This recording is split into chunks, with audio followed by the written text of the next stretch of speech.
Okay, good morning, good afternoon, and good evening to you all, and welcome to the AID Reimagined Global Summit 2020. My name is Rawad Mahyoub, and I am one of your co-hosts for today. And that's the first piece of good news I have for you. You won't have me for the whole 2 days. I have a great co-host from the Network for Empowered Aid Response, our co-host partner, Alex Mason, as well as a great team of interpreters and facilitators throughout the 2 days from several partners. Before we start, if I may, just some housekeeping announcements. Firstly, this is being recorded on Zoom, and also we are live streaming on YouTube. Secondly, we have the Q&A option for you. So please direct any questions and all questions to the Q&A option. And the chat will be available after the opening remarks. The Q&A, the questions will be answered from the plenary onwards, the plenary one onwards. But unfortunately, we won't have time during the opening remarks for questions to be answered. We will also have opportunity tomorrow and throughout the summit for interactions, not just by using the Q&A and chat options, but also we'll have opportunity for you to also raise your hand, and you'll be able to speak and also show your video if you want to. The other quick announcements, if I may, there's interpretation available today in Arabic and French, and tomorrow we'll also have Spanish as well, based on the requests in the registration form. Excuse me. And then finally, you have a few options in Zoom to react using non-verbal ways to sort of send us your feedback, either with thumbs up or down, or ask us to go slower, or the speakers to go slower or faster. But for the sake of the interpreters, I would ask and remind myself as well that if we can, when speaking, to speak clearly and slowly to make life easier for the interpreters. So that's the most of the announcements as we wait for people to join us.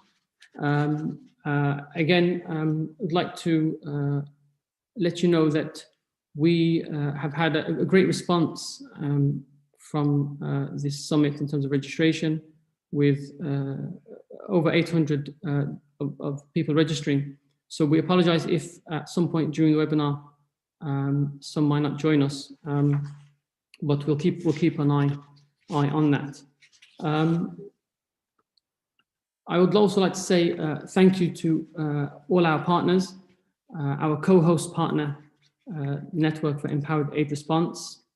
We were actually going to be hosting this jointly in Nairobi if it wasn't for our so-called big brother, COVID-19, restricting us from traveling and making this happen as a joint venture from Nairobi. We also would like to thank our sponsors for the summit, Al Khair Foundation, and our media outlet partner, the New Humanitarian, as well as our collaborative partners who were part of the consultative committee in shaping this summit: Islamic Relief Worldwide, ALNA, and A4EP, Alliance for Empowering Partnership. So in terms of the numbers, just to share with you some statistics for this AID Reimagined Summit, we had over 883 people register from 91 countries. And of those countries, we had 69 from the so-called Global South and 22 from the North, with Nigeria being the one that's most represented, followed by, from the Global South, and UK most represented from the Global North. In terms of number of organizations, we've had 637 organizations, and of those, the majority from the Global South, of course, 383, and 254 from the north. And at this point, before I open up for the speakers, sort of challenge them, if you will, we also had a great response from you all. And so thank you for filling in that last question, asking you to share your comments, questions, and any recommendations, and expectations. And so I'll share a few from that. We were going to do a poll to ask you what you're expecting from these 2 days, but we felt that this has already been answered quite well in that question on the registration form. And so a challenge really for all our speakers for the 2 days, someone put how to make the 2 days more impactful. For example, focusing on concrete examples or issues to be addressed. So there's a challenge. And the second one is, are we actually asking the right questions? So, you know, that's, I guess, something we'll be looking to address, not just during the question answer session, but also in the breakouts tomorrow, when you'll have almost an hour just to have a discussion between all the attendees. And then another one around questioning the link between localization, the localization process, and the reimagining the aid system and the link between those.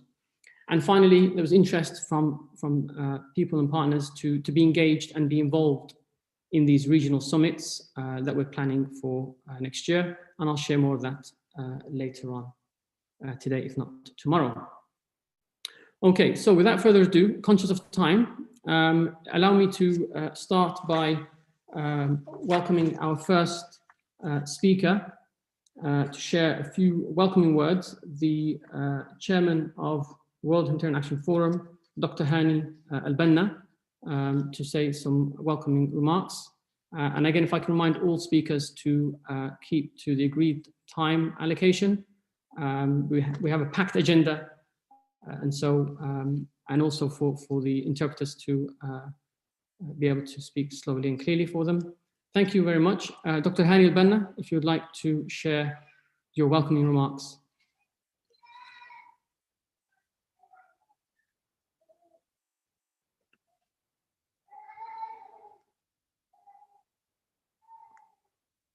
Dr. Hani?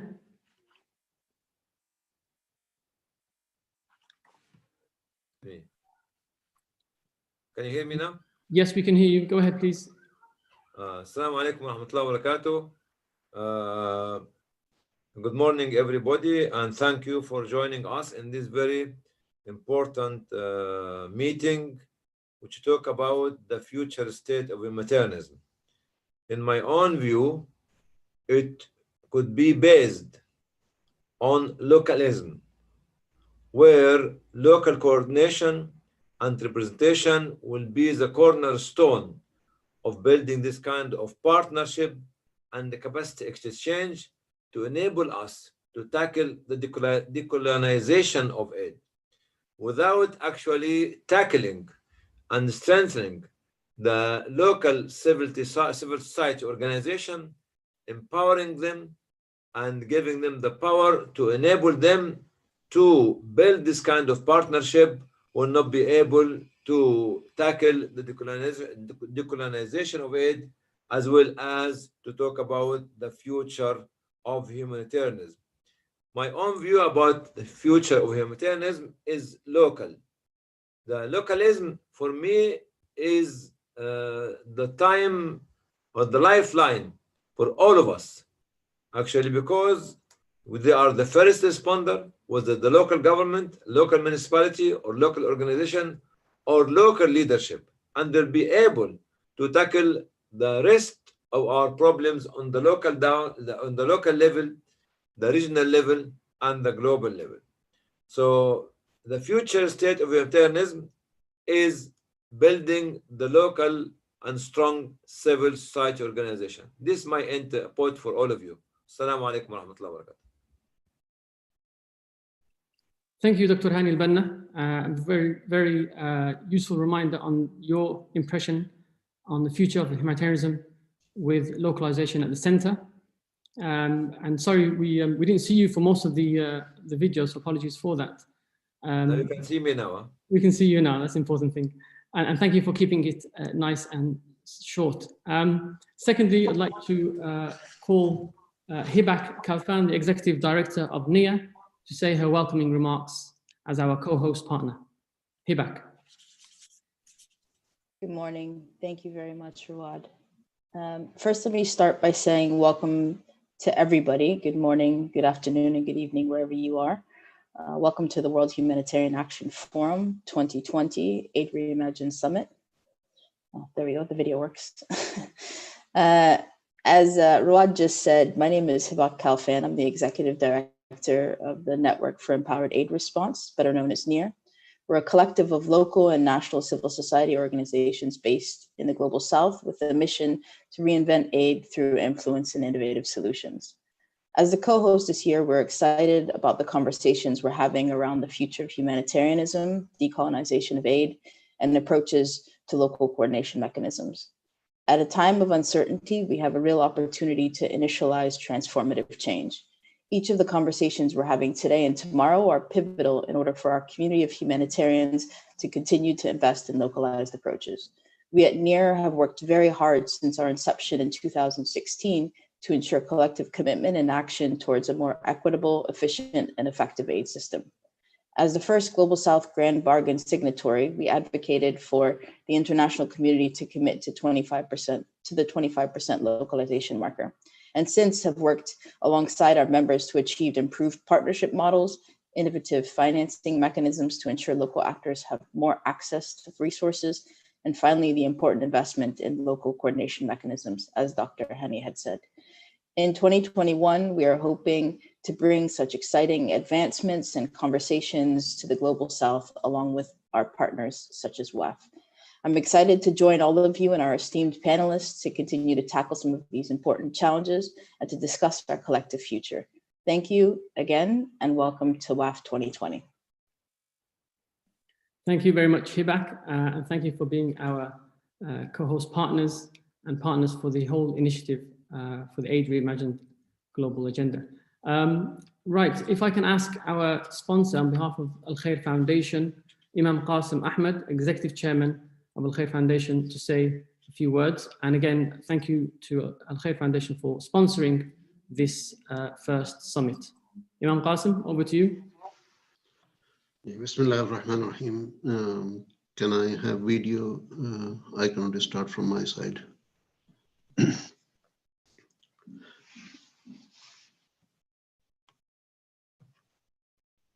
Okay. Bismillah ar-Rahman ar-Rahim. Alhamdulillahi wa kafa wa salatu wa salamu ala nabi al-Mustafa wa ba'd. First of all, it is a pleasure and honor for us, for the team of Al Khair Foundation in UK to be part of this summit, World Humanitarian Summit. And I really hope for the positive outcome from this. What we're looking at is basically reimagining the entire sector. And we need to reflect on the core aim and core responsibility of this sector. One of the core aim is that we put beneficiaries first before ourselves. There is no humanity, humanitarian sector cannot be without humanity. And therefore, I think in certain areas, humanitarian sector has become kind of commercial sector. So we need to reimagine, realign, and come back to the roots of this sector, which is basically to help people. We can choose humanitarian sector as profession and as basically our way of life and our aims and objectives, our duty, responsibility as our job, but not as business. And that's what I would like to see in coming years in the world. Alhamdulillah, majority of the organizations around the world delivering fantastic work. But from time to time, they need a bit of push, they need a bit of training, they need a bit of encouragement or a bit of guidance. Today's forum is exactly that platform for yourself and for your team. In humanitarian sector, basically, I would say that a few keywords are quite important. One, obviously, is with all of them is with R. One is receive, that as soon as we receive the donation, we need to, you can say, reapply that donation to the beneficiaries.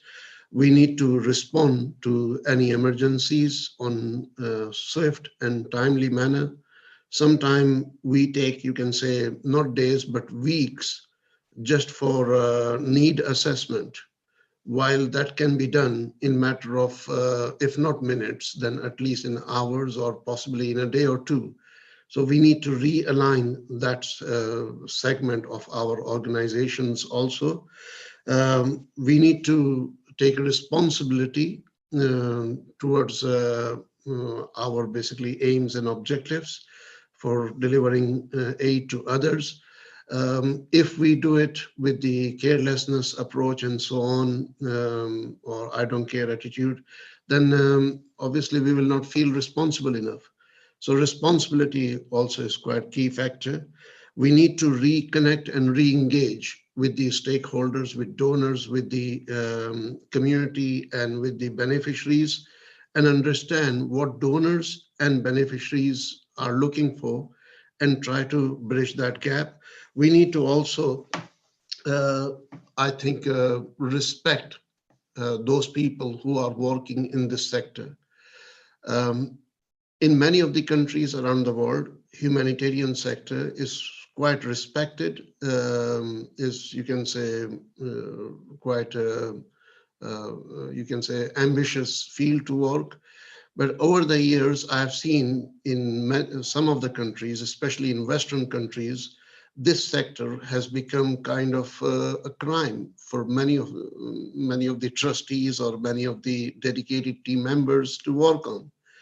So for example, the trustees, they are completely volunteers. Some are executive like myself. So that's different, but some of them or many of them are completely volunteers. They're giving their time, their commitment, their dedication and everything, but they face a lot of, you can say, pressure from regulatory and this and that, where the element of reward is less, and kind of pressure or penalize or even looking at with the criminal type of thing is far more greater. So I think this sector deserves respect, and we need to advocate towards that. The governments, the authorities, officials, everybody need to realize that this sector is doing great work, fantastic work, and so on. And finally, what I would like to see is that at least recognition, or if possible, reward in this sector by the authorities and so on, inshallah. This is fantastic platform for you, and I hope, inshallah, next 2 days will be amazing for everyone, including myself, to learn, educate ourselves. Jazakumullahu khair. Wassalamu alaikum wa rahmatullahi wa barakatuh. Thank you very much. Thank you very much for your interesting points and challenges for the 2 days. Yes, indeed, to respecting and protecting the sector. Very much an important point. Again, if I can ask attendees to refer to the website for the bios of the speakers. Apologies, in interest of time, we couldn't share the bios of all the speakers live, but they are available online should you want to access them. Thank you again to all our opening remark speakers, Dr. Hani Banna, Hibak, and Imam Qasim. Unfortunately, Mihaela Magovic from ECHO, Deputy Director of General Affairs, has given her apology this morning due to unforeseen circumstances and will not be joining us during the opening remarks. So with 1 minute to go, if I can just share with you quick sort of, if you like, points on WHAF and the Aid Reimagined Summit initiative. We have the Aid Reimagined Global Summit is obviously is nothing new in terms of reimagining aid. This is something that's been on for many years, if not decades. What we're trying to do with the Aid Reimagined initiative is to essentially bring partners together and collaborate on this agenda. And it's a long-term agenda. This is not a 1 or 2 day summit.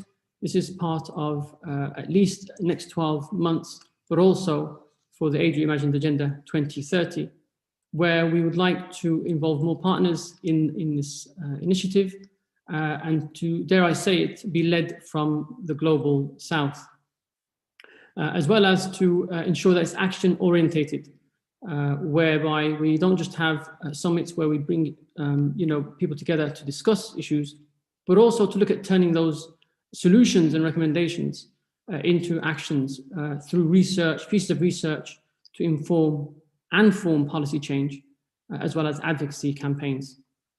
I'll be sharing more about the Aid Reimagined Summit series towards the end of today, if we have time, hopefully, but definitely tomorrow during our breakouts and last session. Without further ado now, it is time to start our first plenary, the future state of humanitarianism.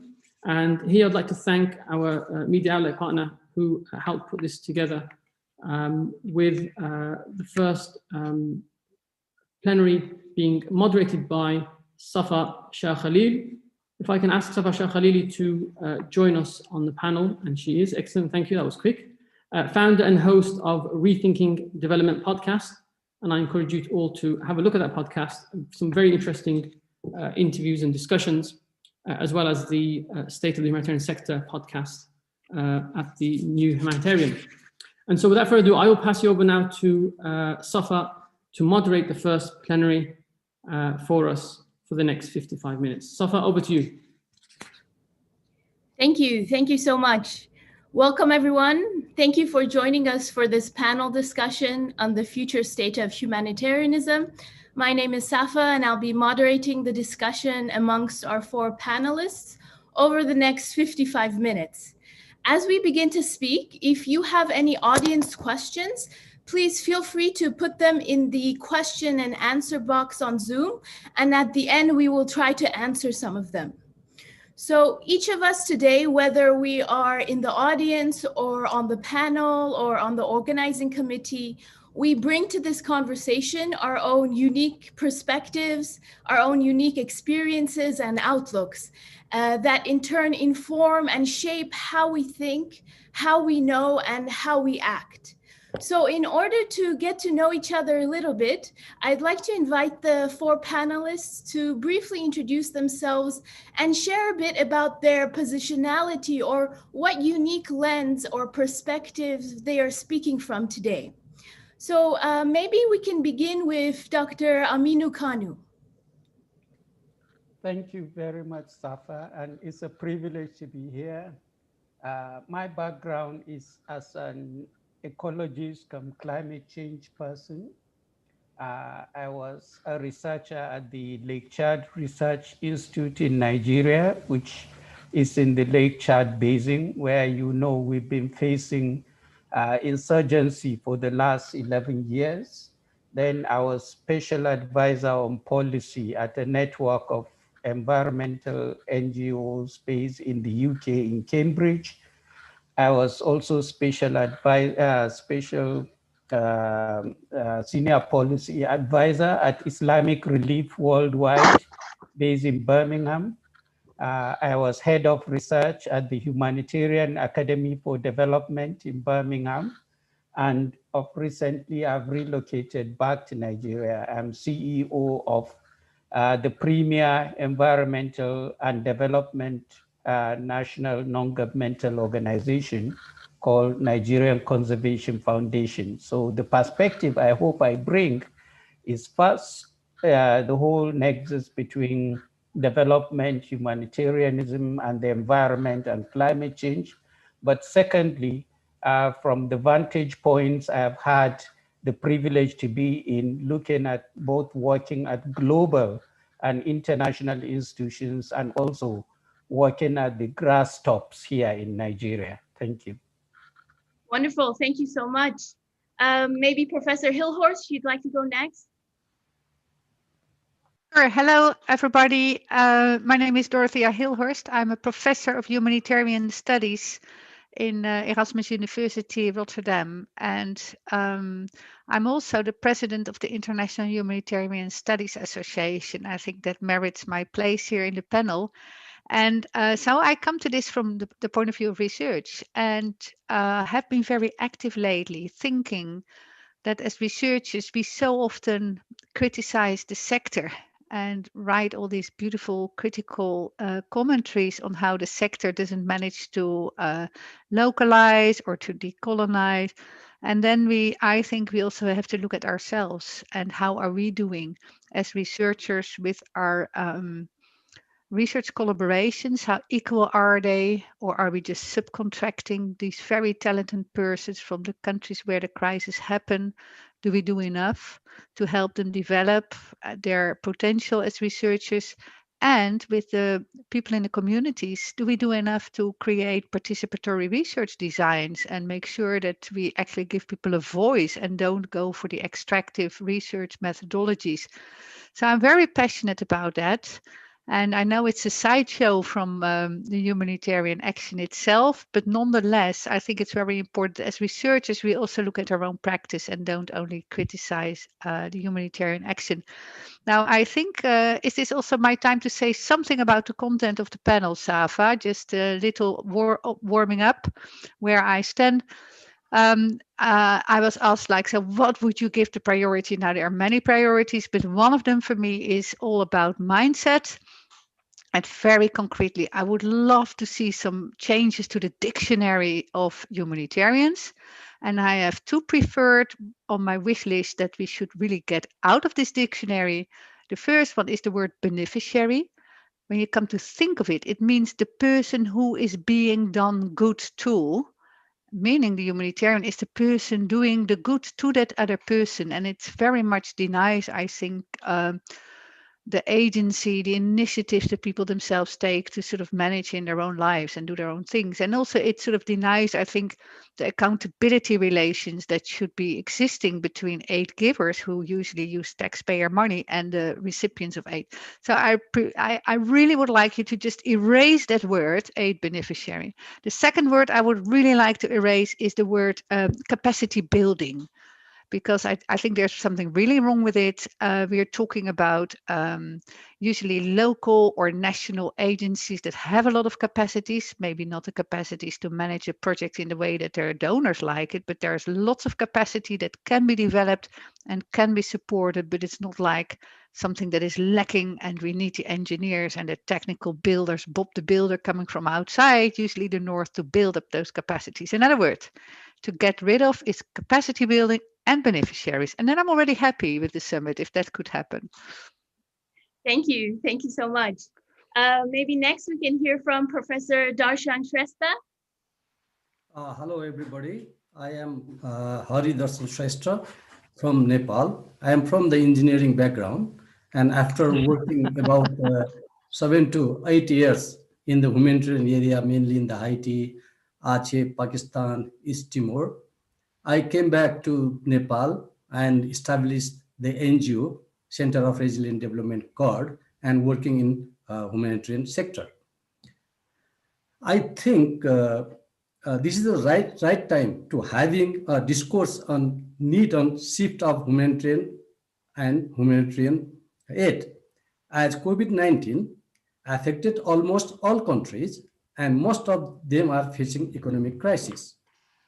And movement of people restricted to controlled transmission of corona, which compelled us to rethink on recent practices on humanitarian sector and are reflected basically on recent disaster and its response, such as on the cyclone Amphan in India and Bangladesh, and also as I am involving in reconstruction of Gorkha earthquake in Nepal. These basically response activities did not get enough support and global as well as local attention. And major message from COVID-19 we have to put forward is a shift on approach. That is from priority on post-disaster response to reducing vulnerabilities, risk reduction, emphasis on contextual approach, priority on building resiliency of local community, and involve more local actor on humanitarian sector. That is what we should discuss and go forward. And I will talk more on my own experience and the global South perspective. Thank you. Thank you very much. Jessica, I turn it to you.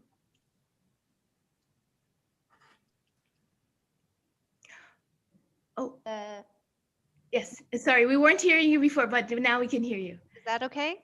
Yeah? Yes. Okay, great. I was just saying thank you. And to you, as well as the World Humanitarian Action Forum and the NEAR Network for the opportunity to speak today and share not only my perspective, but the perspective of people that I'm hearing from in the position that I sit currently. So I've spent most of my career actually as an aid professional responding to crises on the ground, but I come today as the editor of the New Humanitarians Rethinking Humanitarianism series, and it was launched this summer to commemorate the New Humanitarians 25-year anniversary, which started as Aaron News, as many of you know. But I had started talking to the New Humanitarian about the series at the beginning of this year before COVID-19 swept the world. And we wanted it to look back on how the aid sector had changed over the past 25 years and whether it had delivered on its promises in that time and what were some lessons that we could draw from the future.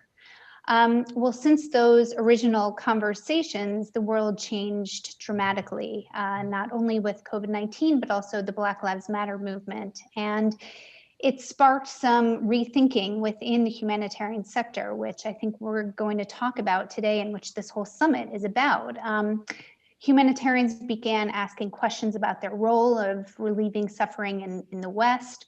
We started reflecting about racism within the humanitarian sector and how the sector is part of and contributes to power imbalances that make up the world order.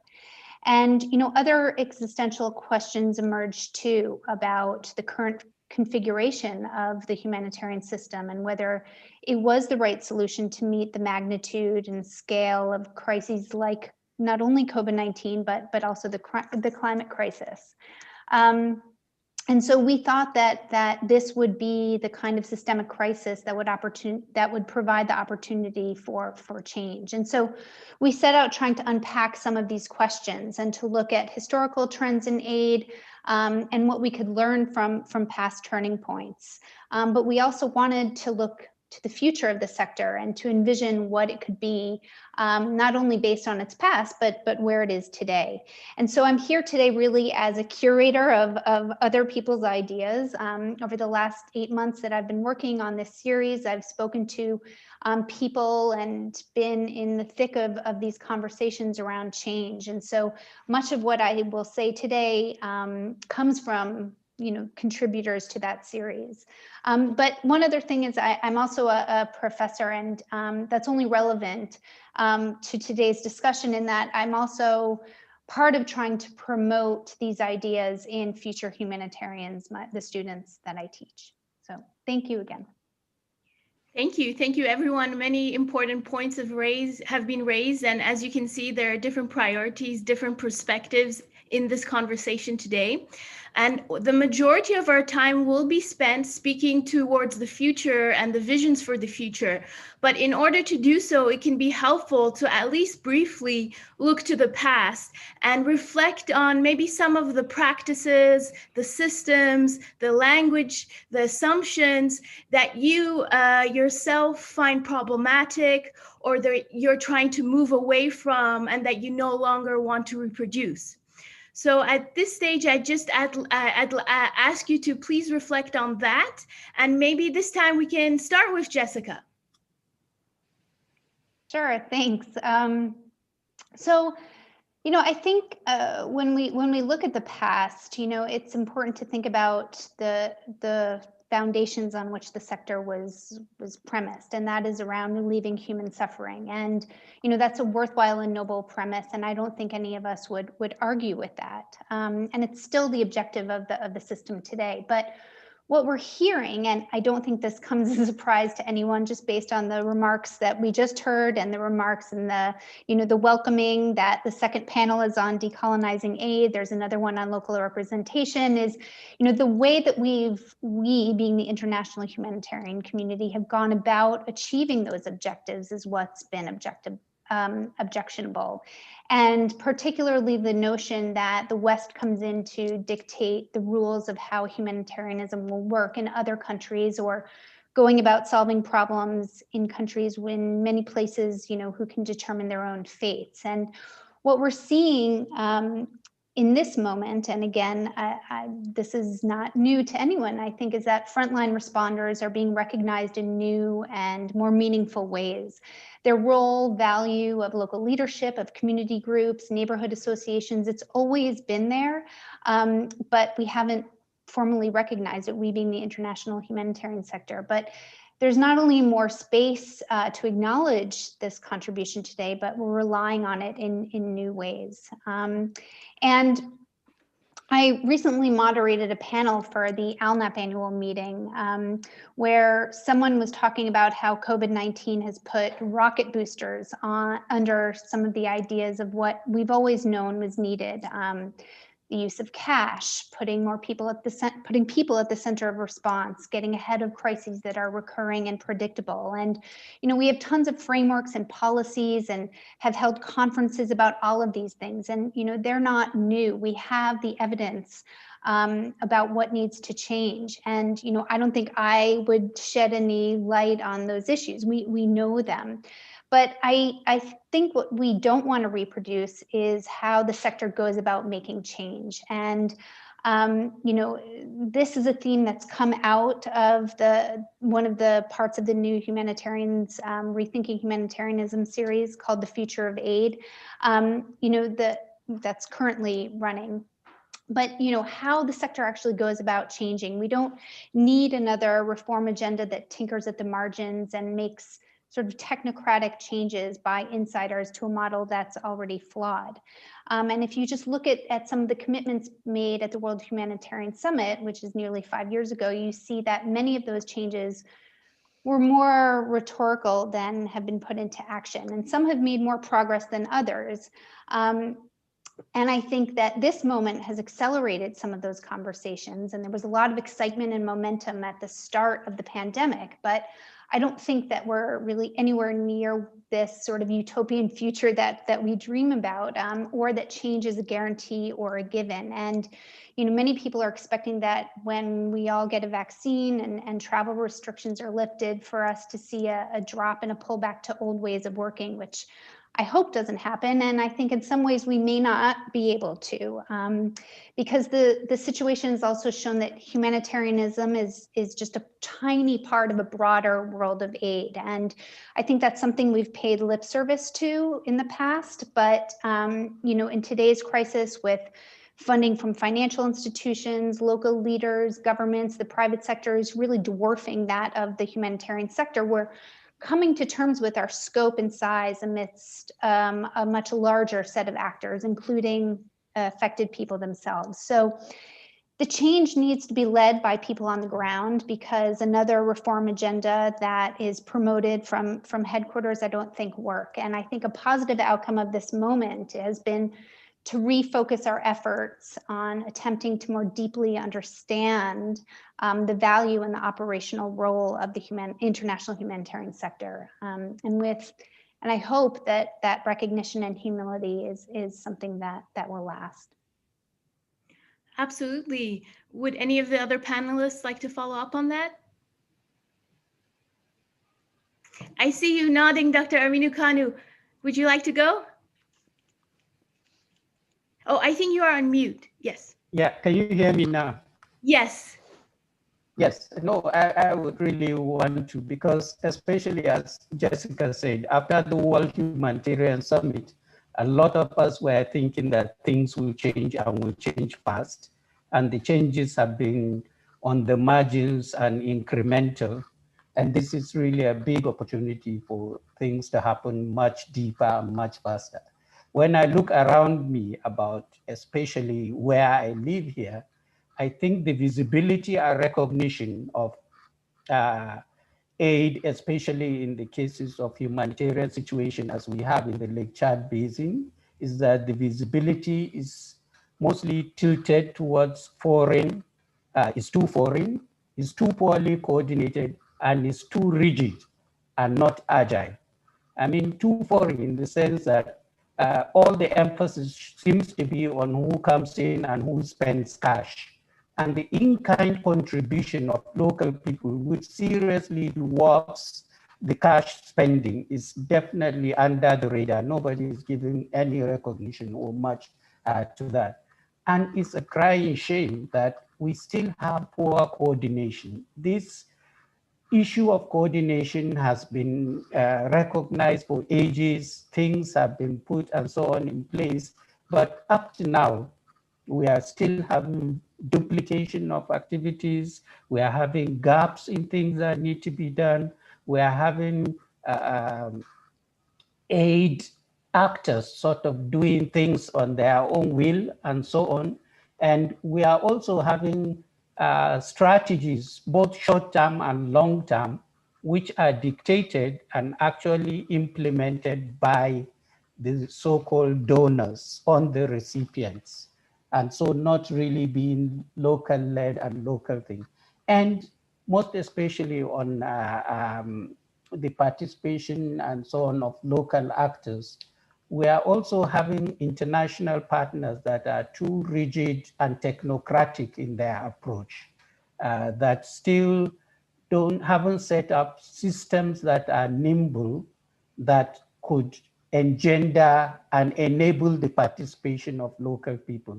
And we still hear issues about compliance and contractual issues being barriers to participation of local people. 12 years in this crisis we are having, we are still hearing about lack of local capacity, which to me is an indictment of the international partners, because either you should have built this capacity over 12 years, or you should have changed your system such that you still get the accountability and other things you need, but that enables local people to participate.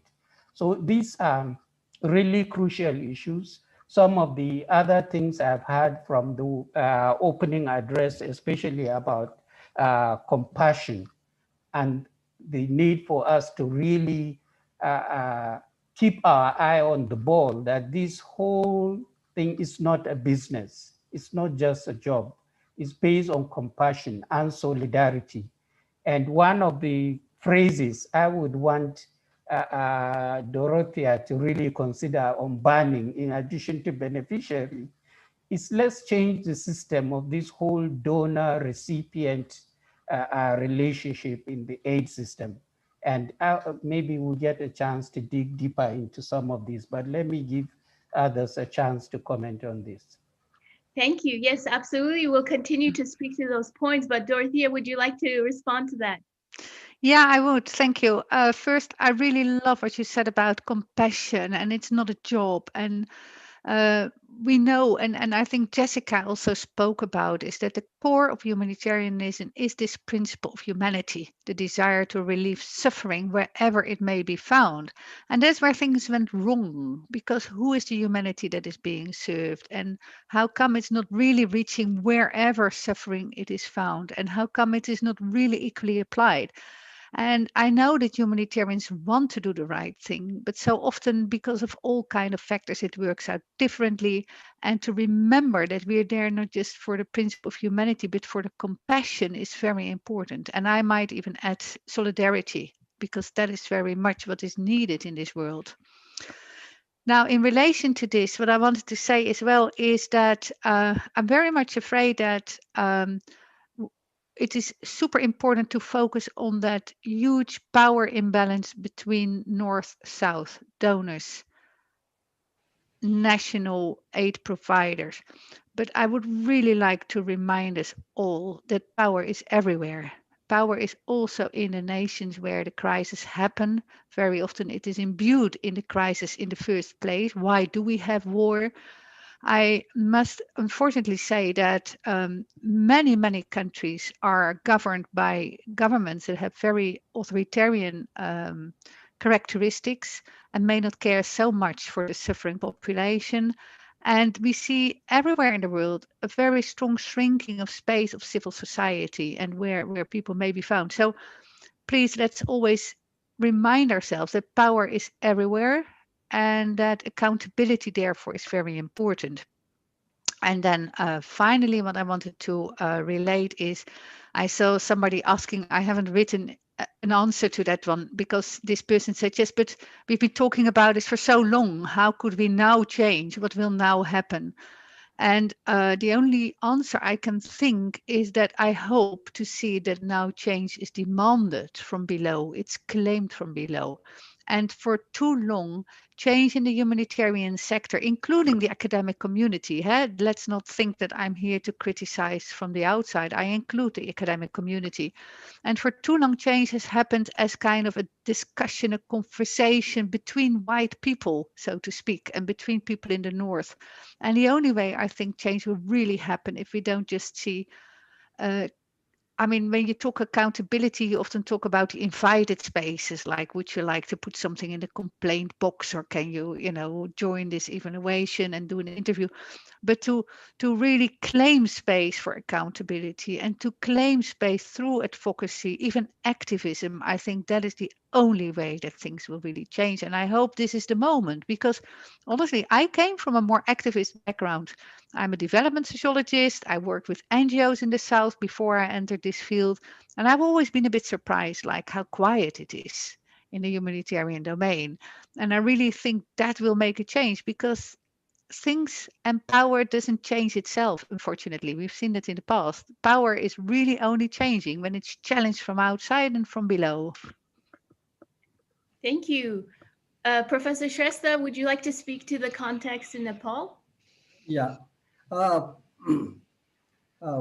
I am thinking is, for example, we are implementing and replicating the program, basically without knowing the context. For example, somebody developed in some context, but we are replicating and implementing the program without knowing the local context, and similar to the without study of long-term impact, and had adverse effect, and did not address mainly the do no harm principle.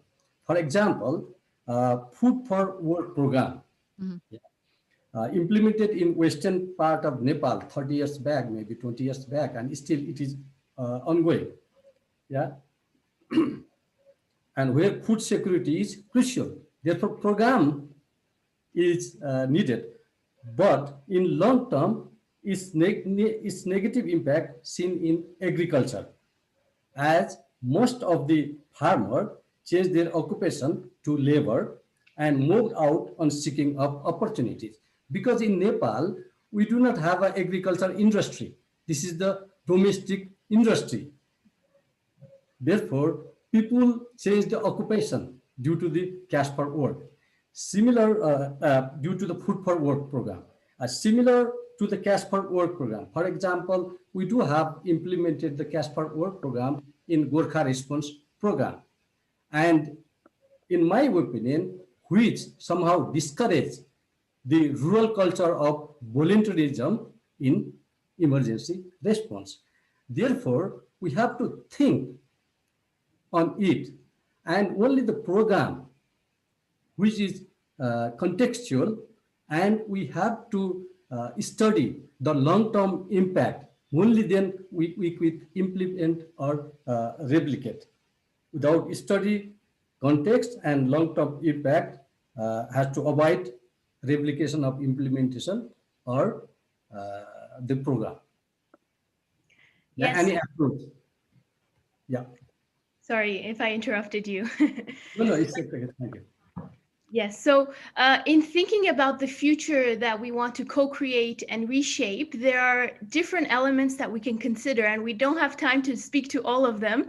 So I'll just shape the question in this way, in terms of when you're thinking about the future that you want to contribute to, what are some of the elements that are most important to you, whether that's in terms of leadership, whether that's in terms of financial mechanisms, power dynamics, guiding tools, guiding frameworks. There are so many elements. So I'll leave it to each of you to think about which is most important to you and how you think, why you think why you think such an element is so an important priority to consider. Would Jessica like to begin?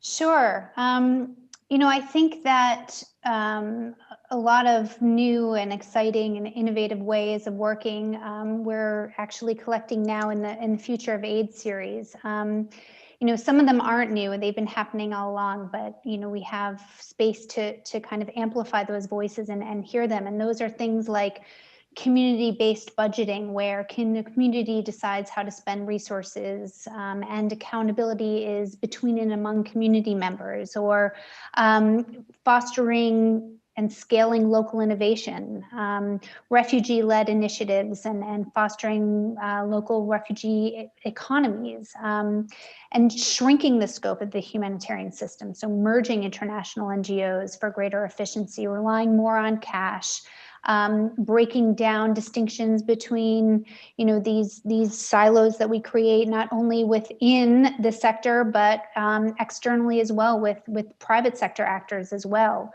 So there are a lot of really cool ideas that are being presented on that series, and I invite you to check it out, because those are what's happening today, or hopes and aspirations for tomorrow. But I think some of the things that we can also change right now are how we, being the international humanitarian sector, communicate, how we communicate about the work that we do. When we write reports, we tend to call out the big names of humanitarian organizations and just say, and local partners. Well, let's name them, let's give them credit, let's talk about what they're doing. How we make decisions. There's a lot of, I think, tokenistic representation and gathering of perspectives for the sake of doing so. And it is important to get those voices, but not if they're not included in how we make decisions or translate into action. How we go about funding. I think that there was some progress made on flexible financing at the start of the pandemic, especially to ensure that sufficient and adequate funding reaches frontline responders. Now isn't the time to kind of pull back how we do that, regardless of whether the restrictions from COVID-19 are lifted. And also how we operate. I mean, recently I had been working on a project that was based out of headquarters, and there were things that we needed to field test. And because of the pandemic, I couldn't go, but it was kind of like, yes, of course I shouldn't go. That shouldn't be the knee-jerk instinct to send someone from headquarters to do work that someone there can do, and has much more experience than me in doing. So our instinct should be to find local actors and not send someone like me. And we need to let go of a certain degree of power and control. And I think when you ask about frameworks and policies and tools, I don't think we need new ones. And nothing, we've had those, we are drowning in them. And I don't think that any new tool that's written out of headquarters, divorced from the reality on the ground, is going to change things. We oftentimes make recommendations or a framework and we roll it out and expect someone on the ground to pick it up and start doing it. And I think that that's more fantasy than reality. And any of those shouldn't be drafted in meeting rooms in Geneva, but by aid recipients, activists, local NGOs, people who will be actually implementing them and them shaping how they want aid to look and feel. Mm-hmm. I see you nodding, Professor Hillhorst. Would you like to respond? Always. I'm a professor. I always like to talk. So I just wanted to perhaps point the attention of the audience to, I don't know if you're checking the Q&A, but I really wanted to bring up what Francis Hill is writing. And he says we could start with a more equitable contractual vehicle to reflect a better balance of power. And he says they're working on adaptive contracting. And I just wanted to bring that forward because it really resonates with what I think, that if donors continue to have every project, set in stone from the beginning, this is what you have to deliver, that is what you have to do, and understand it, and log frames came from somewhere, and they would be worried, about money being used for other things, but it's killing the system at the same time. We have to trust humanitarians on the ground, that they know in the setting and in the context what is the best way forward. So once funding is deployed, there has to be a flexibility and adaptation in how it is exactly being done. And the key is, as long as humanitarians are very accountable to the communities where they work, so people have a voice and they can actually speak out and they can give feedback, then having a certain level of adaptivity on the ground will really make a huge difference for the future of aid. It's not so difficult. It's a matter for donors to change their sense of that they have to control everything. And we have to trust humanitarians on the ground. We have to trust communities that are affected by crisis, that they know what is best for them, and develop the system more in the spirit of that trust, rather than control and overseeing and everything that comes with it. Of course, I know there's multiple layers to this, and we also need to be a bit careful where the money goes. But at the same time, trust should be that basis. If we believe in humanity, why wouldn't humanitarians not be part of that humanity? And affected communities, why couldn't they be part of that humanity of the people we actually believe in? Mm-hmm. Very important points, absolutely. Speaking to trust, would you like to respond, Professor Shrestha?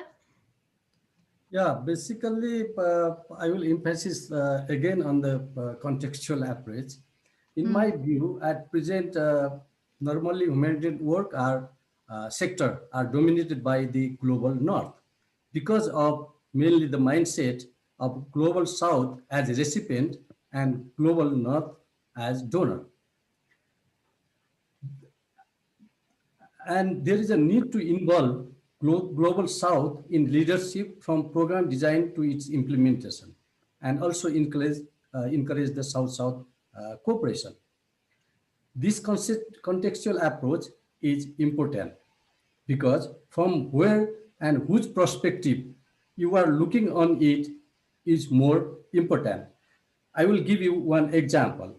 For example, perception of risk on jumping of 3 feet horizontal distance at ground and at 50 feet high is different. Despite of the same physical distance and capacity of jumping, because of change of perception, looking at risk with elevation, you will jump effortlessly on ground level, but you may not jump same distance at 50 feet height. Therefore, what I am trying to say is planning, programming, tools, and implementation strategy should be based on context, mainly from the global south perspective. This is how we could redistribute the power and set the humanitarian agenda. Mm-hmm. Mainly by making the contextual, because it is important from where and who is looking the things. Perspective and perception is depend. Thank Absolutely. you. Thank you. Yes. Professor Aminu Kanu, would you like to speak to those concepts? Yeah, and I think in particular, pick up on what you said earlier. I think one of the ways to make major progress into the future is looking at the funding mechanism. But also the other issue is with local leadership. And we have an example in Nigeria here where the whole plan for addressing the emergency was not developed across the whole regions where the insurgency is active until 5 years into the emergency. And that plan was pan-regional. It was developed mostly with support, both financial and technical, from people who are either international or at a national level. And 5 volumes of huge reports were produced that I don't think many people have read. Those things were dumped in a shelf somewhere. But of recent, one of the governors, one of the local government leaders here in Borno State has catalyzed a bottom-up process of developing a plan to address the insurgency and development of his particular area of jurisdiction for the next 25 years. Now that is organic, that is autonomous, that's something that developed from the grassroots, and that is something that is creating a buzz here among all and is providing a template for better coordination, better working together, and addressing some of the challenges that we currently have. Now, the second issue, as I said, is on the funding mechanism. One of my dreams would be to completely eliminate this donor-recipient relationship in the aid sector. As long as northern countries at their whims and caprices devote a portion of their budgets, whatever level it is, and devote it in whichever way they want, set up conditionalities, and channel it through international organizations that they choose, then there is always going to be a string somewhere. There is always going to be a power dynamic here because they are looking at their own national interests. As they say, there is no permanent friend in politics, just permanent interest. So why can't the aid sector look towards diminishing the amount of financial resources that flow from that kind of donor-recipient relationship and establish a global mechanism based on good practice, because there are lots of examples of global facilities for funding things, which could be populated in other ways than donor recipient. I mean, there are innovative financing mechanisms being looked at under the aid effectiveness agenda. It could be a little tax on foreign exchange transactions. It could be a small levy for the high polluting fossil fuel industry, which causes climate change that leads to some of the humanitarian situations. It could be a tax on the profit of those who manufacture small arms, because again, small arms are used for the conflicts that bring about emergencies and so on, or such similar mechanisms, so that they are devoid of this donor recipient thing, and so that they are less amenable to political influence and so on.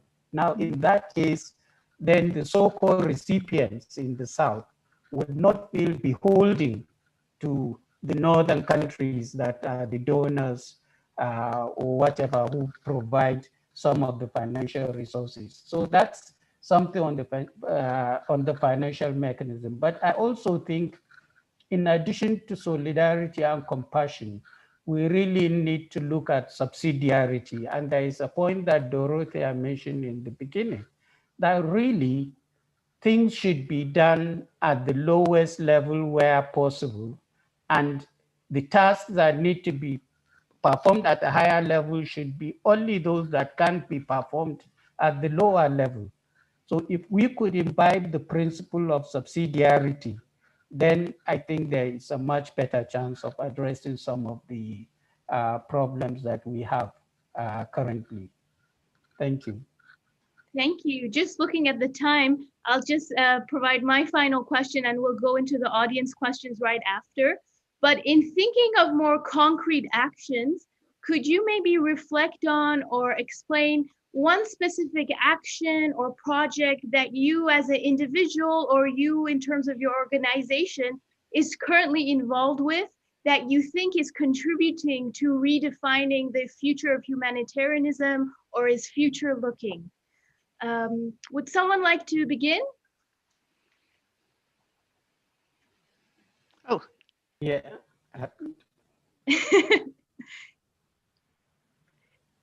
Yeah, can I go? Sure. Okay. I think there is a potentially exciting project we are just piloting, and we want to scale it up hopefully from next year in the Lake Chad region of Nigeria. And that is where we have had people displaced who have been in IDP camps. We are now getting to the stage of the resettlement stage. So the conflict in certain areas has lowered to the extent where people are going back and picking up their livelihoods. So the support is now beyond going into IDP camps and so on. And what we are doing as an environment group as well is where their fields have been overgrown by grasses and other things, but there are some shoots of trees in the place. And those are trees that are leguminous, that enrich the soil, that make them more resilient to the potential future impacts of drought.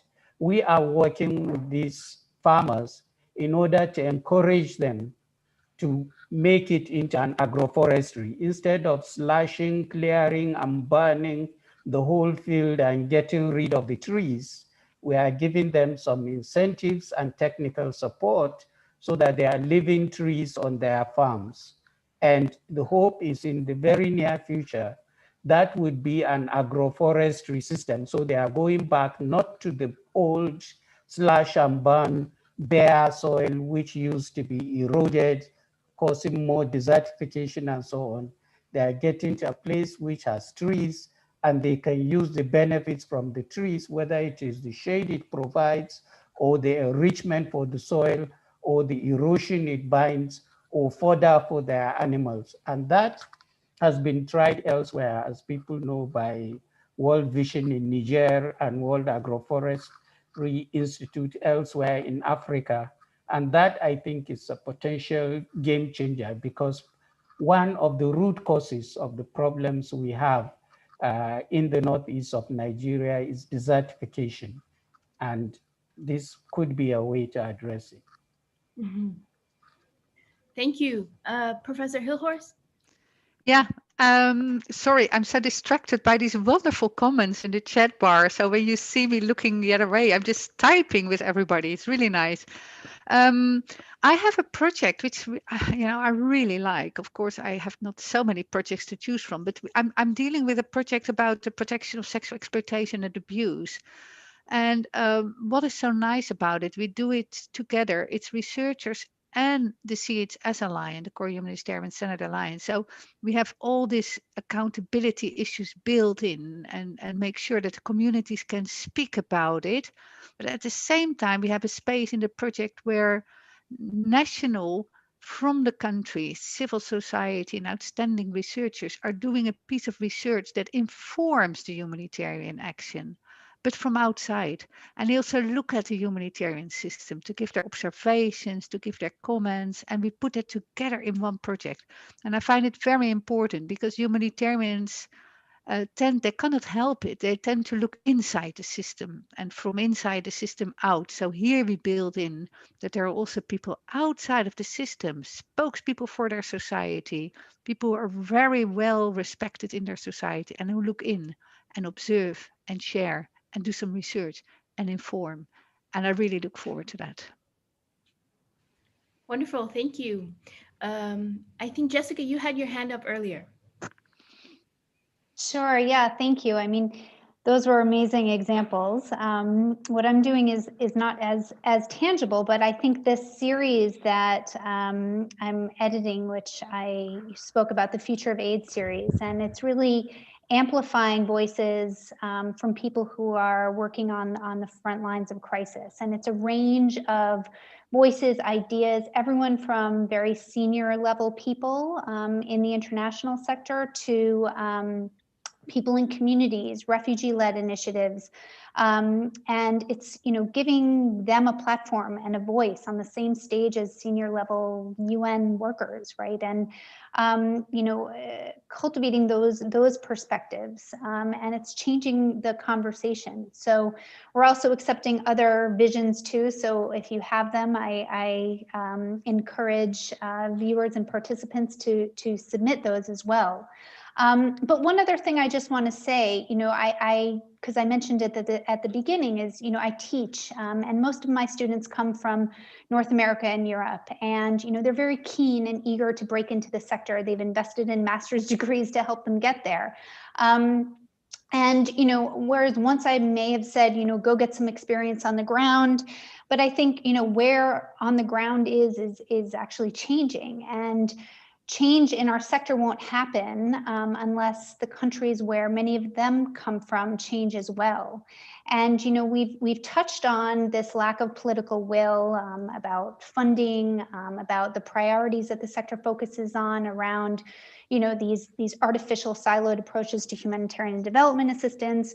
And I think we need advocates and change makers from within those countries. And, at least in my home country, the US, there's no shortage of issues to respond to. And we talked about this in the New Humanitarians webinar, when the West falls into crisis. And so it's, focusing on our energies on how to help when the West is failing is also an important message that I try to bring to my students. So those are some ways that, I hope I'm contributing. Thanks. Thank you. Professor Shrestha, would you like to speak to some of the work you're involved in? Yeah, basically there is one of the concern on the Q&A. Also, what I see is basically the issue of sustainability of local NGOs, because the local NGOs in global South are program based, yeah, and they are non-profit organizations. Therefore, sustainability is the big issue. And there we had one program with the support of Bill and Melinda Gates. Basically, what we did is we tried to look on the sustainability of the local NGOs, basically local actor, and also in the same time we try to involve more stakeholders like civil society, social organizations, and also government organizations on the mainly on the humanitarian area. That is what we tried to address the sustainability of local NGOs issues, and also include more stakeholders or actor like a humanitarian actor. Thank you. Thank you. That leads us into some audience questions. We have a few minutes left. One anonymous attendee mentioned that, wrote that you mentioned that the Humanitarian Summit commitments were mostly rhetorical, and I agree. How can we persuade and ensure funders, INGOs to invest in local responders? How can we change this culture of international response as being seen as best? Would someone like to take that? I'll just answer very briefly and then open it, let others, because I think I said that. I think it's already happening. I think we're already seeing that, and we're seeing local leaders take, the lead. And so it's not necessarily a matter of, allowing that to happen. It's already happening. And I think if anything, this moment has forced us to let go of some of the power and control that others have mentioned. And, it's undone some of the assumptions and biases that sort of blocked change in the past, and for us to progress on some of those commitments to the World Humanitarian Summit. Assumptions around, putting funding in the hands of local actors, that it would lead to fraud and corruption. What would we do if, we use more cash? Would people spend it in the ways that we wanted to? So some of those, I think, assumptions have been undone or proven wrong in this moment. And I think that that's why, hopefully, there's more momentum and these will be accelerated. Thank you. And just in the interest of fitting in more questions, I'll go to another one. So Andre Gomez de la Torre asks, how optimistic are you at this time, as these are old calls/conversations, that significant change is possible in our sector? Why now? Why not before? I saw that question. I found it a very, very good question. And when I saw it, I responded that I really think it's now the wind of change that is blowing from the affected communities and the countries where humanitarian crises happen. And I think that is the only way that it can change, by pushing and pressing from below, claiming, activating, advocating for change from below, because the system itself will never change itself. Mm-hmm. Thank you. And Safa, if I may add to that. Yes, please. Okay, just quickly, I think really COVID-19 and the response has really accelerated that forward, at least from what we can see here in Nigeria, where really the response, as this is a global issue, the response has mostly been national and local. And we've seen that structures that are nimble and more agile could be in place.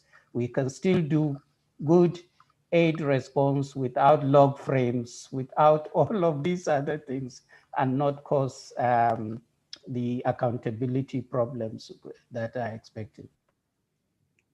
Thank you. And just as a final question, Thamris Khan asks, to my colleagues from Nigeria and Nepal, we already have many indigenous humanitarian organizations in our countries that have been working to meet needs for decades. Why do we insist on including donor-funded projects into the mix, which, as you say, changes the direction of these organizations that they have worked so hard to build? And just keeping in mind, maybe you can keep your answers to a minute or so. Thank you. Would you like to take that on, Professor Shrestha? Yeah, that was what I basically raised the issues also. Yeah, we do have as I mentioned, the culture of voluntarism in the time of response. Yeah, basically, yes, that has to be go along with, and at the same time we have to also how to say, build the new humanitarian actor, as I said, and also try to involve more stakeholders, including the government. Thank you.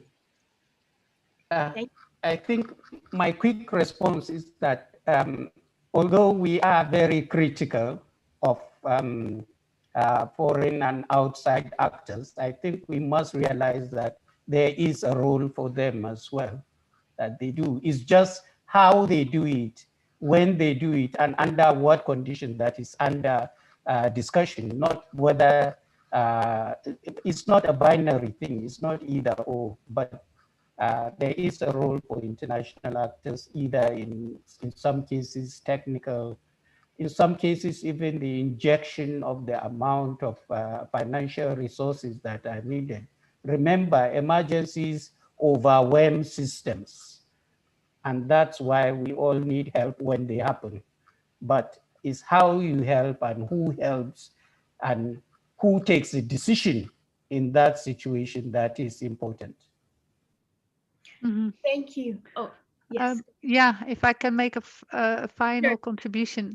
a few minutes. I mean, Oh, sorry. I would just say one little thing here, and I want to connect to Smruti Patel in the chat bar, who says, how can we make sure that there's no retaliation when local actors speak up? And that's another task of people who you might think are the international actors, to help their friends in the localities to speak out for them and speak up for them if they need our protection, because it's true, there is retaliation in the sector. Thank you. Thank you, everyone. Very important points and so many nuances that we haven't even got into yet, but that's all the time we have for today. I thank you for your time, your insights, your commitment, your passion. It's been a pleasure for me to facilitate this talk. And now I'll just hand it over back to Rawad, who will take us into the next part of today's program. So thank you again. Thank you. Thank you. Mustafa, thank you very much to the panel as well. Some really interesting and exciting points raised. Some that stand out for me around the, obviously the bottom-up approach, which I referred to earlier. So I'm glad that's been brought up a few times. Making sure that we, make that change happen, and now better than never. And to claim the space and that context is key. And you'll see later why that is important for this summit series as well. And of course, trust and equitable partnerships. Thank you again, panel, for some amazing responses to the questions as well, and to the attendees for those very challenging questions. Please do continue to use the Q&A box for questions and the chat to also network amongst yourselves. We will go into a break now for 5 minutes. We'll still have a break for 5 minutes. So if you can join us back here, don't leave the room, so to speak. We'll still be live.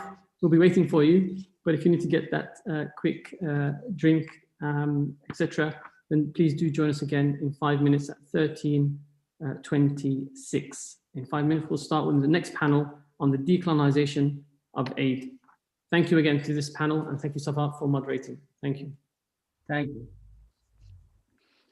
Thank you. Bye. Thank you, everybody. Bye-bye. Bye-bye. Thank you. Thank you, Dorothea. Bye. Thank you, Harry. Thank you, Dr. Mukhtar. Thank you, Jessica.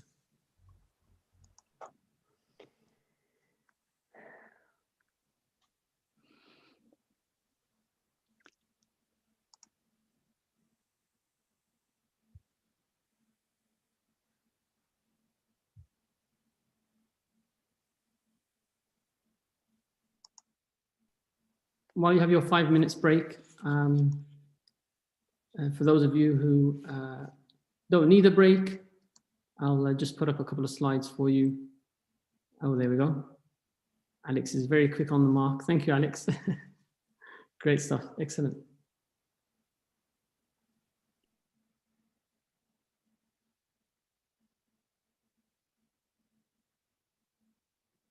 Again, just say those who are online with us, please feel free to refer to the website for the program, the speakers' bios, as well as the concept note, where I think you'll find some of those points raised in that concept in informing us and sharing some ideas as to how we might go about this Aid Reimagined agenda.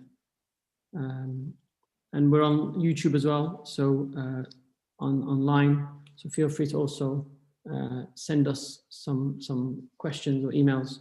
If you can, we'll try and look at some of those for those who couldn't join us in the webinar.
So welcome back, everyone. So I'm going to introduce myself. I'm Alix Masson, and I'm with the Network for Empowered Aid Response. I'm your other co-host. So following on Rawad and the very exciting and interesting plenary we just had on the future state of humanitarianism. And the flowing questions and engagement from all of you, this has been already a very exciting almost hour and a half. So thanks a lot for being there and for sharing. We are about to start our next plenary on another very exciting and very current topic, I would say, considering what has been happening in the world in the last months. So we are just waiting to have everyone. You're going to see them, your panelists, for the next 55 minutes. I'm going to pass on the floor to Marie-Rose Romain-Murphy, who is going to be our moderator for the next plenary session on the decolonization of aid. Continue to use the Q&A, continue to ask questions, contribute. We won't be able to address everything during those 2.5 hours, but we really intend to continue engaging after the summit. Tomorrow, we have the breakout session to continue the conversation on the same topic. So don't hesitate to continue shooting your questions and your comments and your ideas. Marie-Rose, the floor is yours, and welcome everyone. Hi, thank you very much. Do I have everyone? I see Sudanshu, Sarah, Dylan. Digan, where are you? Let's see. Hi everyone. Thank you very much. This is a pleasure and an honor for me to moderate this panel. And my name is Marie-Rose Romain-Murphy, and I am the co-founder of Espoir and of the Haiti Community Foundation. I'm also a practitioner and a consultant with over, oh my God, 3 decades. I'm dating myself here. 3 decades of experience in the development, humanitarian, and philanthropy field. This is an important panel as far as I'm concerned, and I am very excited because of the people that are part of it. I'm going to briefly introduce them because my focus today and our focus should be on the conversation that we need to see happening between among these top leaders. Digan Ali is the Executive Director of African Development Solutions, or ADESO. She's also the co-founder of the Network for Empowered Aid Response of NIA. Dr. Sarah Pontrigliano is the Chief Executive Director at Overseas Development Institute, or ODI.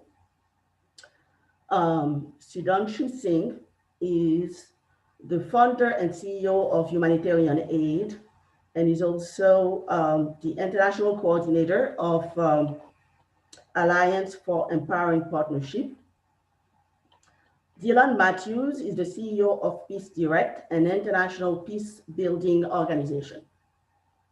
And now that we've introduced everyone, if you would like to have more information about their bios, please check out the bios online.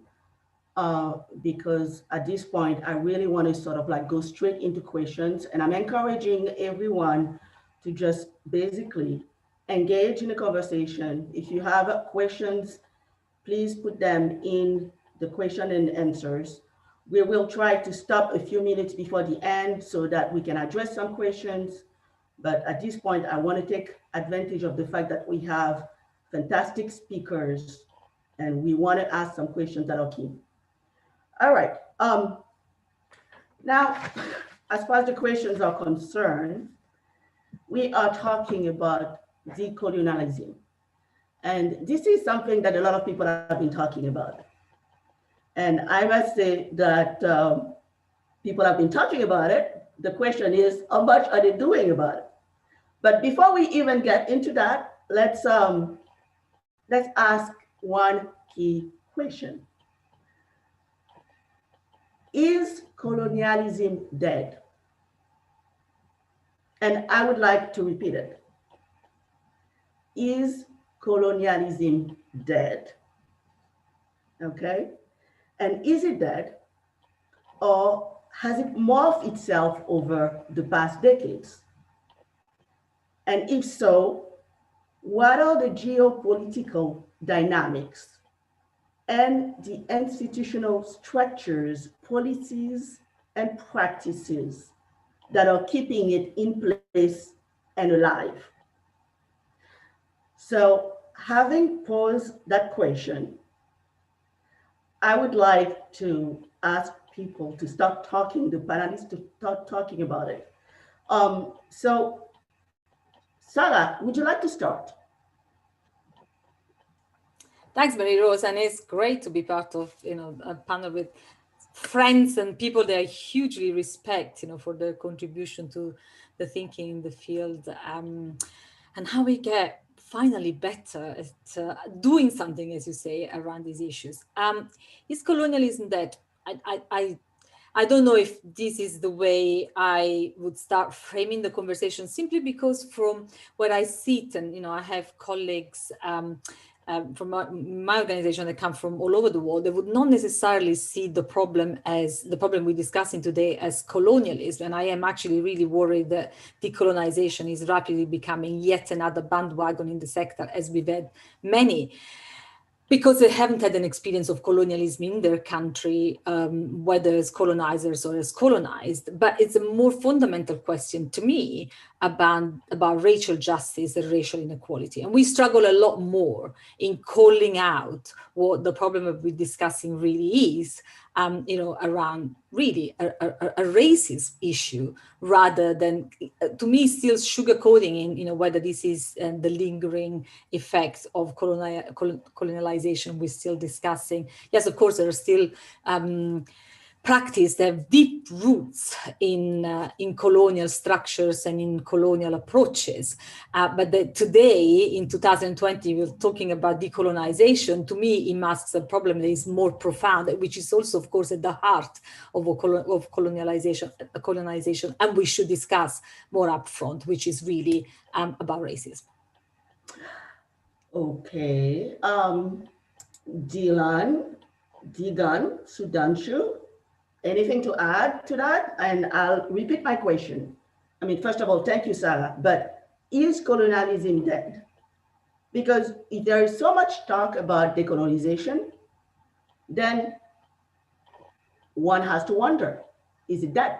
And if it isn't, what are the structures? What are the policies? What are the institutions? What are the geopolitical dynamics that are keeping it alive? And it is a question of facing the issues and the roots of the issues. So I guess for me, it's still relevant. So Dylan, I see you nodding. So why don't you go ahead and jump? Thank you, Mary Rose. I would argue quite strongly that neo-colonial thinking is still embedded in the system. And in that respect, colonialism is here. It's just in a different guise. So I would say that you can see how it's embedded in the system through the way in which the international community talks about the local communities. So the risks of fraud, the risks of corruption, the lack of capacity. These are things that the sector has talked about for decades, and yet we haven't really framed it as such, as neo-colonial thinking, when in fact it is. Even in my own organization, Peace Direct, we were set up to support local efforts, not to have country offices, not to have expat staff. And we weren't brave enough up until very, very recently, inspired by people like Dagan Ali, to actually talk about it and name it as neo-colonialism. So I think that it does exist. It has morphed, and it is more subtle. And I think its subtlety is part of the problem, because people don't want to name it as colonialism because it has such strong connotations of conquest and subjugation. But I see it in INGO structures, which replicate systems that we've had for for 100 years or 200 years. Country offices which are still completely dominated by white foreign expat staff who have very cozy conversations with country directors or country representatives of donor organizations. We see it even in how funding proposals are being developed by policymakers, developed without consultation or even an understanding really of local context. And we see that in a large number of the Western governments. So we still see the pattern of colonial thinking, at the very least, being replicated in how funding is dispersed, how funding is, decisions are being made, how power is not distributed, and how people talk, the language that people are using about capacity and local communities. Fantastic. Thank you very much, Dylan. I would be remiss if I did not ask Digan and Sudhanshu to weigh in. So Digan, you're being very quiet here. So please Not in my contribute. nature to be quiet. Is that what you're saying, Marie Rose? Yeah. Okay, well, first of all, thank you for having me. And I completely concur with everything Dylan and Sarah said. I think it is an issue of language. It's an issue of racism at the heart of it. Colonialism didn't happen only because of the need and the desire to extract resources. It happened because there was a scientific legitimizing idea that Black people and people of color were inferior, and they needed to be saved, and they needed our help, and they needed Christianity, and they needed all of these things. So this history of wanting to save the people of the global South is not just from the days of colonialism, but it's the remnants continue to exist. So when I look at the word decolonization, I actually think it's very different and purposefully different than localization. And its localization, by the way, was a term I don't like, and I've said that many times, and it was a word that was imposed on us by the global North. It's not a term that we chose to describe this desire for equity and justice. It was a term that was imposed on us by the UN and the donors. I don't know who came up with it. It's probably likely a white donor sitting in a room somewhere in Switzerland. But the reason I choose the word decolonization is that it's very political. It's recognizing the history of colonialism. It's recognizing the racism and white supremacy that exists in the aid structure, and that all of these systems are connected. And it's recognizing, why is it that we have only 5 countries that have veto power in the UN Security Council? Why is it? Why is it that the donors still continue, after making commitments, not passing more money to local actors? It's because, you know, aid is political, and the INGOs, the global North, if you are a Swedish government, it's very difficult for you to stop giving resources to your Swedish civil society. It's part of your soft power. It's part of you, your branding. It's part of you saying, I'm there, I'm present in that country. It's part of you giving jobs to your people from Sweden, your aid professionals. It's all part of that whole little system that has been created for their own benefit. And it's part of also acknowledging or removing this idea that we are not just extractors. It's not only our multinational companies that are coming to take the oil, to take the natural resources, to take all of these things, but we're actually giving something back. We are the biggest contributors in our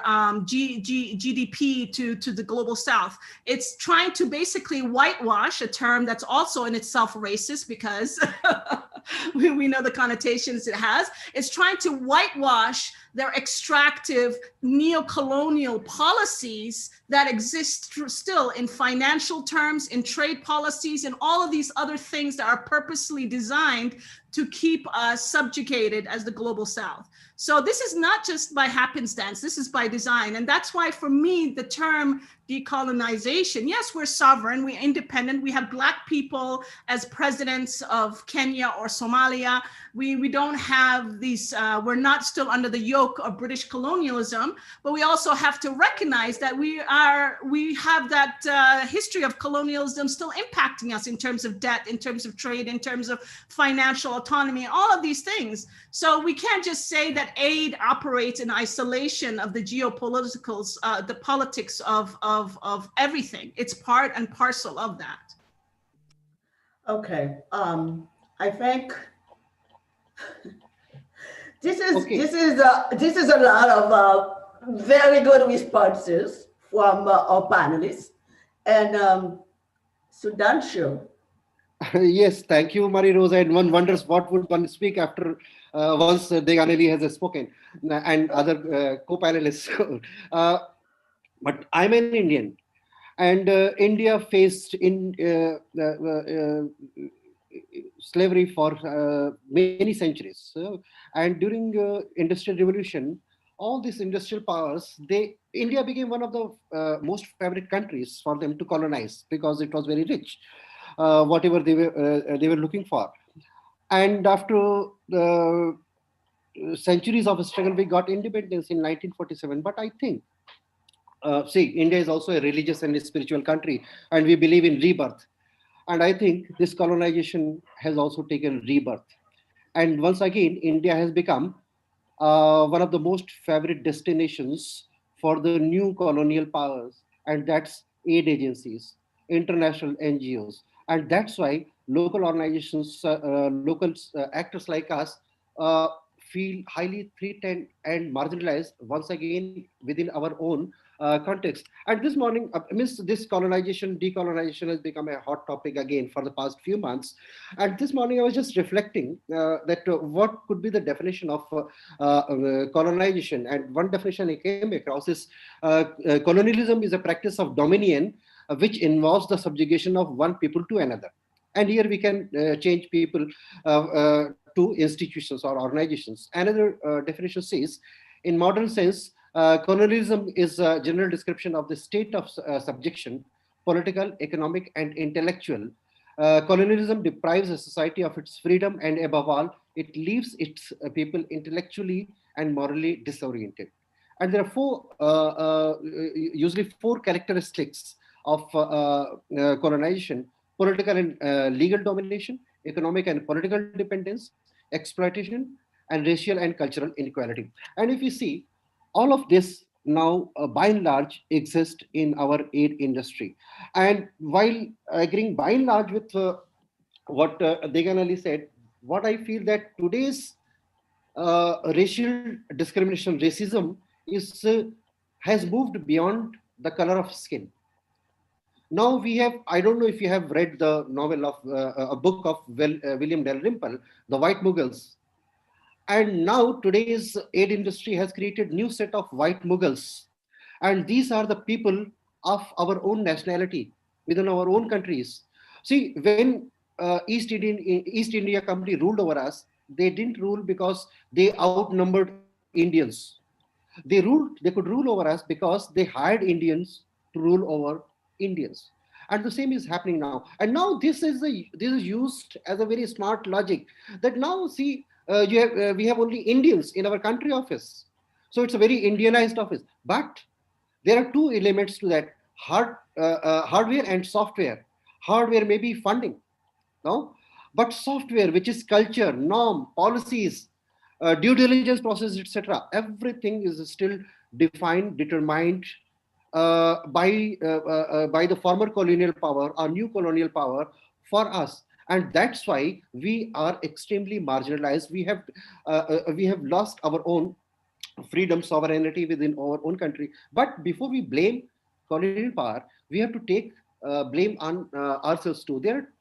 In this equation of colonization, there are two parties. If one considers itself superior than the other, then after some time we also started considering ourselves inferior to this power. No, if someone is looking down upon us, we also start looking up to someone else. And today's problem by and large is that we have forgotten our own potential. We always try to be reactive, and that's why we happily buy the words like shifting the power, capacity building, etc. I don't believe in shifting the power, because I think power was always with us. Those who have encroached upon our power, they should just vacate our space, our legitimate power. That's it. I stop now. Well, I think we have a lot to think about and talk about, but in the interest of time, and this is a fascinating discussion, I would like to ask another question. There is much talk about the decolonization of aid, and right now it's like, is it a movement? And if it is a movement, is there coalition building around it? And if there isn't, should there be? Because, and the reason why I ask is that it's being bandied around, and a lot of people are saying it, and it just sounds, you know, again, it sounds so trendy. Now it's become, yes, anti-racism, decolonization, and everything else. And, you know, I know that, like many of you, and some of you I know well, you know, it's like, I'm just getting tired of talk. So what's really going on in terms of action? So is it a movement? Is it really happening? And is there a coalition and attempts of partnership in trying to address the core issues? Anyone? Okay, Sudhanshu, go ahead. People like me who has spent 2, 3 or more decades in the sector will have enough reason to feel pessimistic about it, because we have seen many movements or many discussions about the movements which became buzzword, and they died down because something new emerged up. The most recent example is localization, which emerged out of World Humanitarian Summit. What happened actually, many international organizations got one more opportunity to develop millions of dollars of project proposals to work on the localization process. They milked more money, the money which could have easily gone to local organizations, but they got one more excuse to build project proposal and get more money to spend on something for which you don't need actually more money, but right intentions, something. So the same is now we have, something is needed to keep us occupied in webinars and discussions, etc. So this is one more buzzword which will go on for some time, and then we'll find something new. But I think it is up to us whether we allow everyone to go without accountability and answerability, or we don't let them go until all those who are responsible for this scenario demonstrate that they have delivered on something which they committed before they move on to the new topic. Over. Sarah, can I come in? Because I completely agree with Sudhanshu, and it refers to what I was saying before. It is my very deep fear that we're gonna use this as yet another fad in the industry, which is very closely aligned to the localization one, actually. And like Dagan, I've been really allergic to the word localization from the start, simply because, again, if you think about it, this is a transitive word that gives the power to someone else to localize an action that is inherently and first and foremost local, because it is the local respondents that are at the front of humanitarian action. But yet it really, to me, symbolizes and has at the heart the problem of the international humanitarian system today, where a lot of the power is vested in those who feel they can sort of bestow the ability to work on local organizations. And to me, decolonization is a version of that. And it's interesting that I see a lot of parallels between, those of us who have discussed, both local action and, to me, racial justice, really with an intent to change, the culture and the ways we do things in the sector, and the more technocratic discussions that I already see emerging around decolonization. And the sector is fantastic at creating technocratic processes around these buzzwords and sort of making sure that everything becomes about the word of the moment and nothing actually changes. And I have become convinced over the past sort of decade or so, that actually power is, nobody cedes power voluntarily, very rarely. Power needs to be grabbed. And I think what is going to change things is the extent to which local organizations, sort of African, Asian, Black-dominated organizations really will progressively grab the powers, and who are going to be the allies, which is why, to me, the racial discourse is so fundamental. Also because it's going to be harder to hide, if we're calling a spade a spade. If we, as Diane was saying, if we just use decolonization to neutralize some of the language, it's going to be harder to confront what is really, this fundamental question of power, and a power that is expressed along racial lines. Okay. Dylan, did you want to add to this? Yeah, thank you. I hope that Sarah is wrong that we don't end up with decolonization being the buzzword, and that it becomes just like localization. It's too important a move. It's too important a shift for us to see such an important conversation become the next buzzword. But I accept that there are real risks in that happening. I think one of the real challenges that we face right now is that much of the conversation is taking place within the humanitarian sector and certain parts of the humanitarian sector, and a relatively small number of people are having that conversation. It isn't a broad conversation happening and being supported by the humanitarian sector for communities, for example. There may well be isolated examples of very passionate, very articulate organizations, local organizations, who are going to claim that power, as Sarah said. But actually, we need a far bigger wellspring of organizations and entities to be able to be vocal about this. It's staying within the sector right now, and by that I mean the professionalized part of the sector that is its problem. It needs to become broader than that. So to answer your question, Marinez, it isn't a movement. It could be, it should be, potentially, it isn't. It is currently a technocratic argument which could follow the lines of other technocratic arguments, and just like localization. So the question that we should be asking ourselves is what do we need to do in order to make sure that communities are given the space to be able to claim the power, and for other people to cede that power, as Sarah said, to actually step back, and giving that space, allowing space for that conversation to blossom, may then build the seeds or plant the seeds of a movement which will then hold other people to account, including us, within the professionals in the sector. Thank you, Dylan, because that's exactly the next question.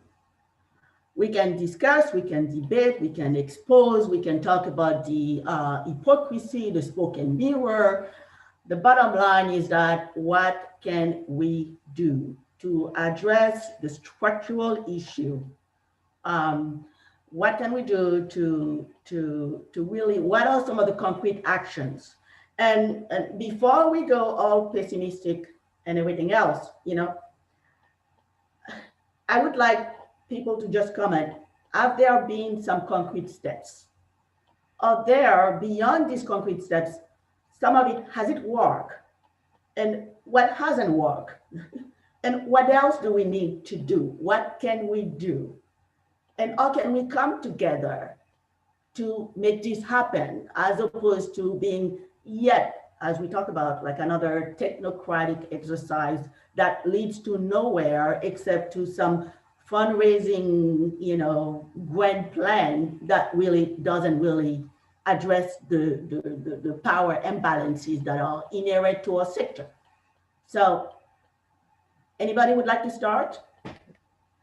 Give me hope. Nice. Please start with that, Marie Rose. Okay. Digan, go ahead. I'm not sure what you need hope, but I can tell you what I think we should be doing. I think localization can become a very technocratic thing because it doesn't have anything to do with the personal and the political. You see, racism is very personal and decolonization is very political. And when you keep something at the term of localization, it allows you to distance yourself from it and keep it as a purely technocratic exercise, and not to take any personal responsibility for yourself, for your institution, and how you're complicit in the structure, and how your institution is perpetuating complicity in a neo-colonial racist structure that is aid. And let's accept that. And that's so hard because it's very personal. It means, and that's the hard work white individuals need to do in the sector. And oftentimes they don't want to do that. And why don't they want to do that? Because there is this idea that if I'm a white professional in this sector, that I'm a good person by nature, I've sacrificed, I have good intention, I'm willing to live in a tent in South Sudan. So therefore I must be a good person. I must not be a racist. The idea of racism is very much linked to people's minds to a gun-wielding KKK person or neo-Nazi, rather than not recognizing your own personal racism. Why is it that you are an expatriate and you can demand an expatriate salary, and field staff doing the same exact work are subjugated to a different salary scale? You don't question that because that's your privilege, your white privilege. Why is it that you get doors opened as a white person who has almost no experience, and you come into my country and you're managing people with 15, 20 years of experience who have gray hair? Why? What does that happen? It happens all the time. You see, so you have to acknowledge your own personal complicity and the racism that exists in yourself first before you can actually work on the institutions. That's number one. Number two, I think, is then we have to start dismantling these institutions and what they're doing. How are you communicating? Why is it that it's okay in 2020 you're still using brown and black bodies, and especially children and women, in this poverty porn that continues to exist? Why aren't we saying enough is enough with child sponsorship? You know, I was told by a CEO, a white man of an INGO, that there is studies that have been proven that if you have because I asked them, why are there pictures of one child, not collective, not several children? And they said there have been studies proven that when you have an image of the collective children, it reduces your fundraising by 50%. You see, so right then and there, you know, being anti-colonial and anti-racist in your fundraising means you have to risk your bottom line, your income. And this is where the heart of the matter is. This is an industry. It's a corporatized industry. It's a money-making industry. Everybody wants their massive 400, 500. There's a CEO earning $800,000 a month. Okay, I mean a year, $800,000 a year plus the full house. This is all under threat when you start now talking about dismantling the system. So you have to talk about fundraising. You have to talk about your partnership models. Are you really devolving power to your local partners? Are you really genuinely respecting the government and giving them their fair space and recognizing their autonomy, their sovereignty? This is they are the duty bearers. It's not for you to come in and tell the national governments what to do. I have seen that for 20 plus years in Somalia. There is no respect for the national authorities, zero respect.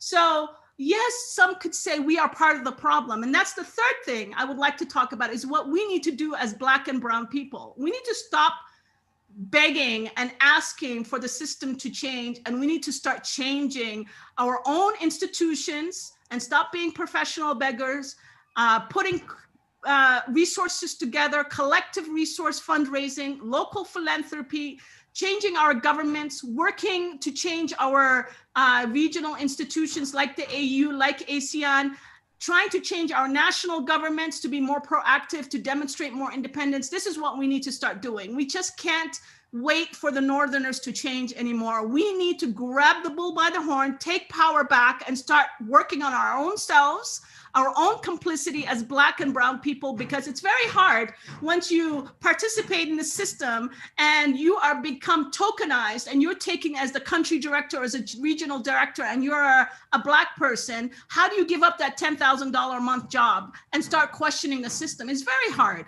That's the kind of, so the same kind of courageous decisions that we're expecting the CEOs and senior leadership of INGOs do, we need to do the same kind of courageous decision making as CEOs of local NGOs and Black and brown people who have become complicit and are okay with just taking this money and just, you know, living their nice posh lives in Nairobi. Okay. Well, thank you, Digan. And Sudanshu, I know you've been trying to intervene, and I would like to hear from you, Sarah, in terms of concrete steps too. So Sudanshu, please.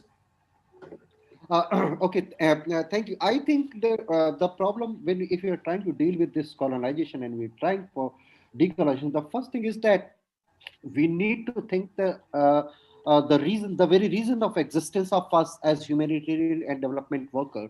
Last year, I visited my university where I studied 34 years ago, and I was asked to address the students, and I asked them about the career plan. Where do they want to see themselves in their career? And almost everyone said that they wanted to work with UN agencies or international NGOs. And when you probe more, why do they want to work with international agencies or UN agencies? It's primarily because of what Digan Ali already said, to get very good salaries and to live a life of luxury. And if that's the reason, why don't we go to corporate sector? Why do we have to come to become a humanitarian or development worker? No, but this is the soft power which has actually ruined the system in our countries also, the countries which have the problem of poverty and disasters. No? And because the actors primarily came from North, and through they have changed their mentality. Means until I worked for my family, my clan is full of doctors, engineers, and professors. But until I worked with international NGOs, I was a role model for all of them because of the kind of salaries and I used to get and the travel, international travel I was undertaking. Now I am, since the time I founded my own organization, I'm not a role model for them. See, coming back to the point, after the independence, India came up with a very good role model of village self-reliance, because India is still continues being dominated by villages. That was Gandhian model. And Gandhian model needed a lot of voluntarism, dedication, passion, activism, dedication, no, not a degree from Oxford or Cambridge, no. But and at that time, the people did fantastic job, complemented government schemes also. But since the international NGOs started establishing themselves in India and started showing a different quality of life to the humanitarian workers, that is now gone. Now everyone aspires here to work with the INGOs, and they have become a barrier in breaking the system, because as Sarah was very rightly said, no one wants to give up the position of privilege. And that's the problem. Now we are living in a system of paradox. We contradict ourselves. We say something, we do just opposite of that. And I stop by giving only one example. A few years ago, when I was in Bangladesh, I read one article in one of the newspapers that NGO sector was feeling disappointed because IT sector was growing and they had started paying better salaries than the NGO sector. Over. All right. Well, it sounds to me like it's a question of values and integrity. And Sarah, at this point, we're coming to an end. I am still hoping that, and I realize that we have talked about some of the issues, but are there things that are happening that are tracing and developing some pathways? Is there hope? Are there some concrete steps? Or are we continuing to see just a lot of talk and not much action? So, Sarah? I think this is not action that happens overnight and is quick. This is profound, it's deep, it's difficult. As Dagan says, it's at the heart of a system that is structured in a way that somehow continues to reinforce, this racially constructed asymmetry. So we do need to work collectively to dismantle it. But I think one important element of how we can make progress is actually to stop exogenizing the problem, talking about the system out there and the problems out there, and start thinking about, as Degan was saying, each of us can do. And that goes for Black and brown CEOs as for white CEOs of Northern organizations. And because I'm one of those, I can talk about what I think we should be doing, complementing what Degan was saying about what Black and brown CEOs should be doing in trying to change the way we work. And for me, it's first of all, really, as building on Degan's point, is about educating ourselves. It's the first and fundamental point in really understanding, the core of the issues are, understanding, the race and power elements of the system and how they play, with our colleagues and our partners, and really thinking differently, about the way in which we've been used to roll out, the way we do research, the way we implement projects, but acknowledging our positionality, first and foremost, as white leaders in a white organization in a system that is, structured, really underpinned by a colonial past and racially structured, really. So if we want to avoid reproducing these racist practices, we do need to start attributing a different, value to different traditions, to different ways of thinking, co-create solutions, work differently, challenge fundamental issues like the principles, humanitarian actions. We make a big thing of, humanitarian principles, acknowledging that even those have been constructed in a way that don't necessarily represent, the core priorities or the way in which, communities, local leaders see the problem, which very often is much more around justice and solidarity than it is about independence and neutrality. But it really goes to the core. And we need to have the courage, to start having this, these conversations, dismantling it, working with, showing that we can work in a different way by giving away part of our budgets, by redefining success away from, growing budgets and growing numbers of staff to how genuine our partnerships really are, how we reduce our footprint rather than expand our footprint, in some of the countries in which we work, and become actually service providers to others. If one of the things we've been doing for a long time is write reports for donors that are quite, happy to continue to see this imbalance of powers perpetuated, and it's difficult to dismantle that. Or maybe we can, in the transition towards a process that sees a lot more resources going directly to local organizations, be the ones who offer a service to local organizations and, write some of the reports in the way we know how to write them for Northern donors, but making sure that the action is led, is defined, is planned, by organization led from the ground, or from more genuine standpoints. All right, we are coming. Thank you so much to all of you. And at this point, and this has been a wonderful discussion, and we really don't have enough time to delve into all of these subtleties of all of this, all of the nuances. I do want to, we need to take a few questions, and we won't have much time. So there is one question from Sarah Collins. Do you think the crisis of COVID-19 has helped or hindered the need for change? So has it helped with the decolonization? I mean, if there is anything, has it helped move the agenda forward? Has it helped or has it hindered it? Can I answer that, Marie-Rose? Yes. I think this COVID-19 response has shown the ugliest face of this localization and colonization. No, INGOs never loved localization as much as they did immediately after COVID-19, because they didn't want to go on the on field. First, there were travel restrictions, so they could not have traveled. Second, even if there was no restriction, they didn't want to endanger themselves, because going out means exposing to the virus. So it was nameless, faceless local organizations. Two things actually ensured early response to COVID-19: local actors, local funding. And as situation started calming down after several weeks and months, when it was time to write project proposals, the proposals, and when there were calls for proposals, funding, then again the usual actors started coming back. And if you see 5-6 months after the COVID-19, I'm just so shocked seeing the organizations receiving different award for their COVID-19.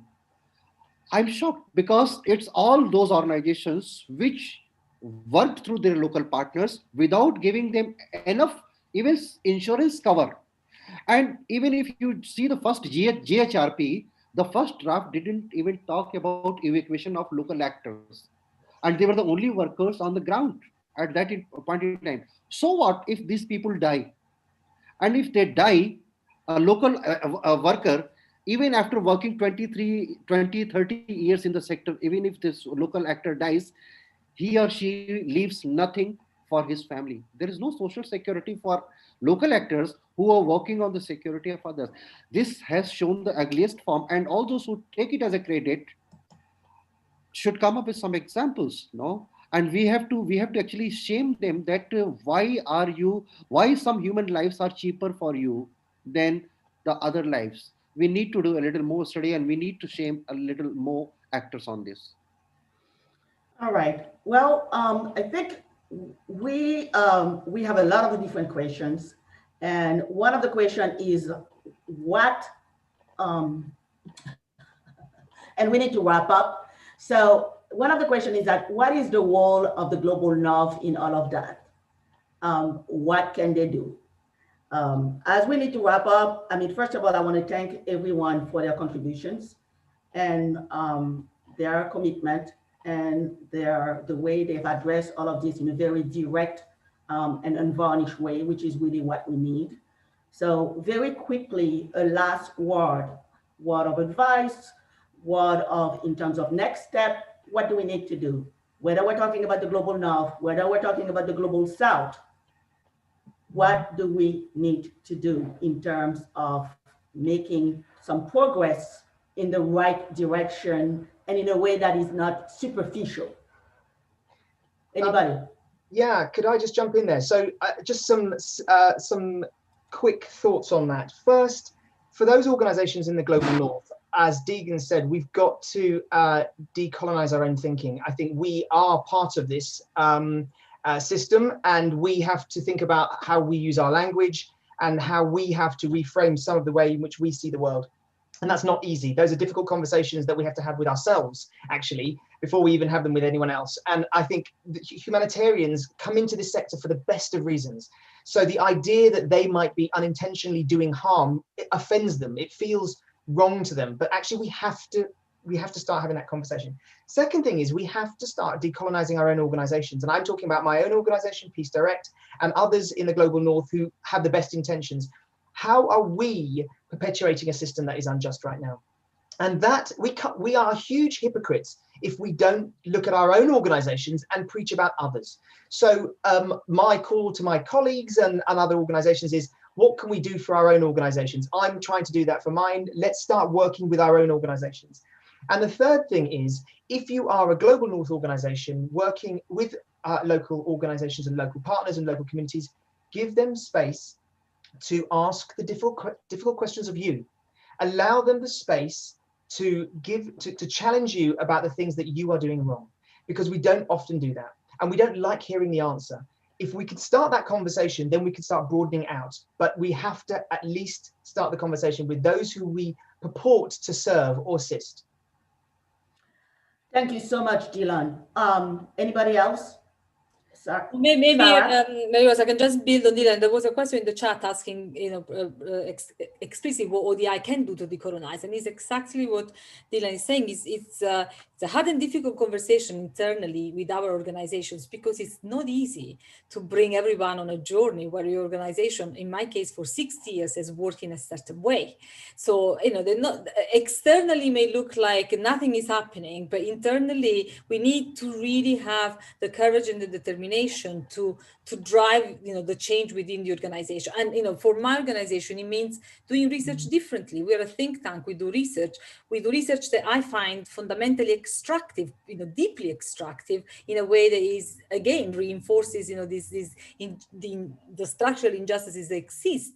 And so we need to think how you flip that, how you make sure that the budgets that we get actually are turned in proportion, in a much greater proportion towards the colleagues and the partners with whom we worked for a very long time, and actually how we get their priorities in terms of what needs to research and how, to the donors that tend to fund us. I mean, I think we can, in the transition until donors will feel more prepared to fund directly, local research partners or, local research organizations, we can play an important role in being those who, create the trust with those who do the research with us, who've been doing research with us for a long time, give away a lot more of the money that comes to us, to others to do that research, amplify those voices and so forth. So we have a fundamental role to play in accelerating this transition, to make sure that progressively we can become a smaller entity in the global equation.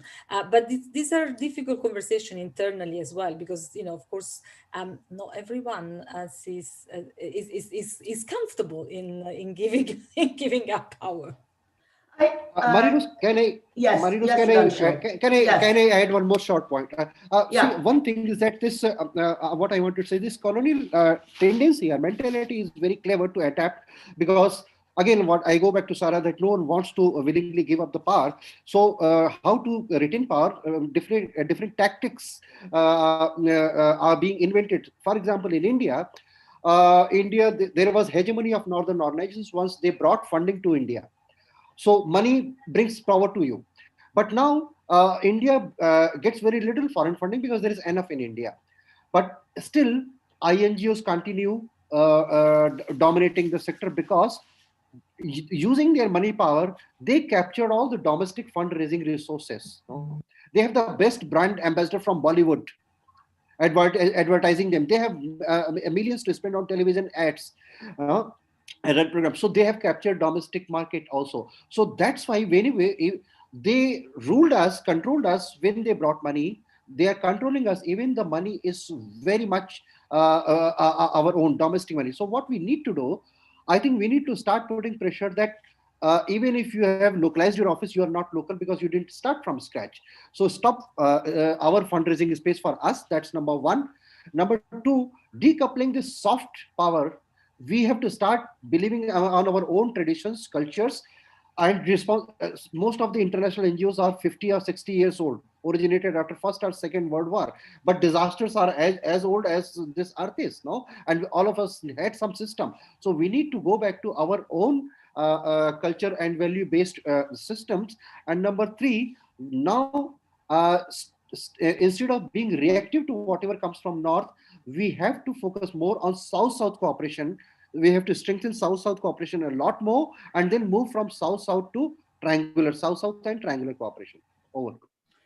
All right. Well, I think this is fantastic. We do have to wrap up. This is what I'm hearing. I'm hearing that a lot of this is, quote unquote, too superficial, actually, to create real change, unless we realize that we have to step out of our comfort zone, which a lot of it has to be either to claim power or to give up power. And it's really a question of values. A lot of it is driven by capitalism, by corporate values. So we have to have courage, we have to have integrity, and we need to address these issues of colonialism, which seems to be very much alive, and one could say alive and kicking, at all levels, at the individual level. What is it that we are doing? What are our own issues? Because we all have issues of prejudices and racism and biases. We have to look at it in terms of our own organization, whether we're in the global North and the global South. This kind of thing doesn't happen in a vacuum, and really step back and be open to facing some of these issues heads on, okay, and be uncomfortable. The other piece is also in terms of the global governance. Unfortunately, all of this, we're operating within a context where the global structure is impacting us at the local level. This is what I'm hearing from all of you.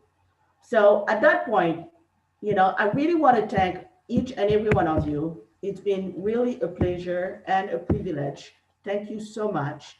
And I am just hoping, I still want to raise the issue of coalition. We do not get power and we do not claim power alone. We have to do it together. Thank you very much. Thank you very much, Marie-Rose. Thank you, Marie-Rose. Thank you, everyone. And thank you to our wonderful panel for this absolutely lively, exciting, but also very inward-looking conversation, which I think that our sector needs sometimes a bit more. So thank you for bringing that. I've heard and I've read in the comments and in the Q&A that this is really inspiring in so many ways. And that I would say that finally we start hearing about issues such as compassion, solidarity, but also having uncomfortable conversation with ourselves, with our own organizations, and not liking change. Nobody likes change, but this is ultimately what we are saying that we need. And thank you for everyone for all your questions. I know that not all questions have been answered. I'm going to ask the panelists if they can stay and look at the Q&A and answer some of the questions that were directed to them. We are coming to the end of our first day, and to help us wrap up, but not necessarily wrap up the day, but really looking at other elements and other aspects of the system, we have asked Dr. Valérie Bémot from the Bill and Melinda Gates Foundation. She is the Deputy Director for Emergency Responses, and we have asked her to share with us some reflections on the future of philanthropy and what they have been experiencing as a foundation. Dr. Bémot, we are very happy to have you with us today. Thank you so much for joining from far, from almost the other side of the world, at least for me. I hope you have enjoyed the conversation and you have enjoyed the vivid and lively conversation. And I'll leave you the floor. Thank you, Alex. Yes, it was really a nice, interesting conversation overall, and there's so much point to take that I wanted to first, the notion about the reshaping and the reimagining, the new humanitarian and decolonization is almost like we want to reimagine, but before we start recreating something new, we need to destroy or actually undo what is existing. And it's almost, it look at antagonists, but one cannot go without the other one. We cannot reimagine something that is broken, that's something that we have the colonization pattern, because it's actually reimagining, it become again the simile buzzwords. One thing that I have to say is that first, when I hear about the two topics that we had today, the first thing in mind is that with any system of colonialization or reimagining, there's the oppressed and the oppressor. And the two require, and a lot of the panelists today have said that, it requires a shift of mindset in both the South and the North. And that is really all of us task. And I have to start by saying, I have privilege, and we have to acknowledge when we have it.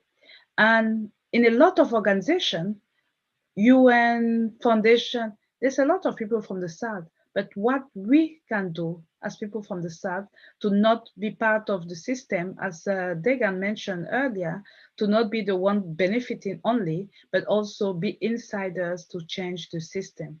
One of the things that it's important for me, and that I think is really critical for that I see as a philanthropy. As a philanthropy, we have the possibilities to take risk, to make a difference, to start looking differently because we have some flexibility. One of the things that we start doing is to really having, I heard from the first conversation, Reimagined, the flexibility of the fund. How do we start looking at the fund in the way that have flexibility and move things in the way that the system evolves? But also we use our power to start pushing things that have been difficult for the system. For example, now we have been working, especially with COVID, working with government, because nobody can come and change us and change the system if ourselves, our own government, our own people, our own local are not changing our mindset. Then how do we invest in them? And somebody said, I don't like the capacity building, but I see it as a mindset shift, because when you invest there, it's amazing how I saw just spending a few time with some of the government, helping them understanding, even sometimes they've never done a project or a proposal, sit them to say, you know the things, it's just a format. How do you do that? And you can see the change that is possible. We have been pushing to work with local NGOs, but we work with the international system. Now we have been putting some system to even force some of the international organizations. And I like somebody saying that even say their name. If you work with a local organization and you send a report, can you say even the name of the people you are working with? Sometimes it's our local partners. It's like, at least have the decency to put their name in the proposal and to explain, because that is the only way you will have that voice starting going on. And from the North, I think as, like I said, we have privilege. We are benefiting from the system in the way, but how do we use that privilege to actually change the dynamic? A few years ago, what I did is that even when you have the big conference, who is attending the big conference? International and people who can afford. And we start really even just paying tickets of people from the South to attend this meeting. And you have to guide because they never gone to this big conference. We put the visa, of course, visa is even an issue.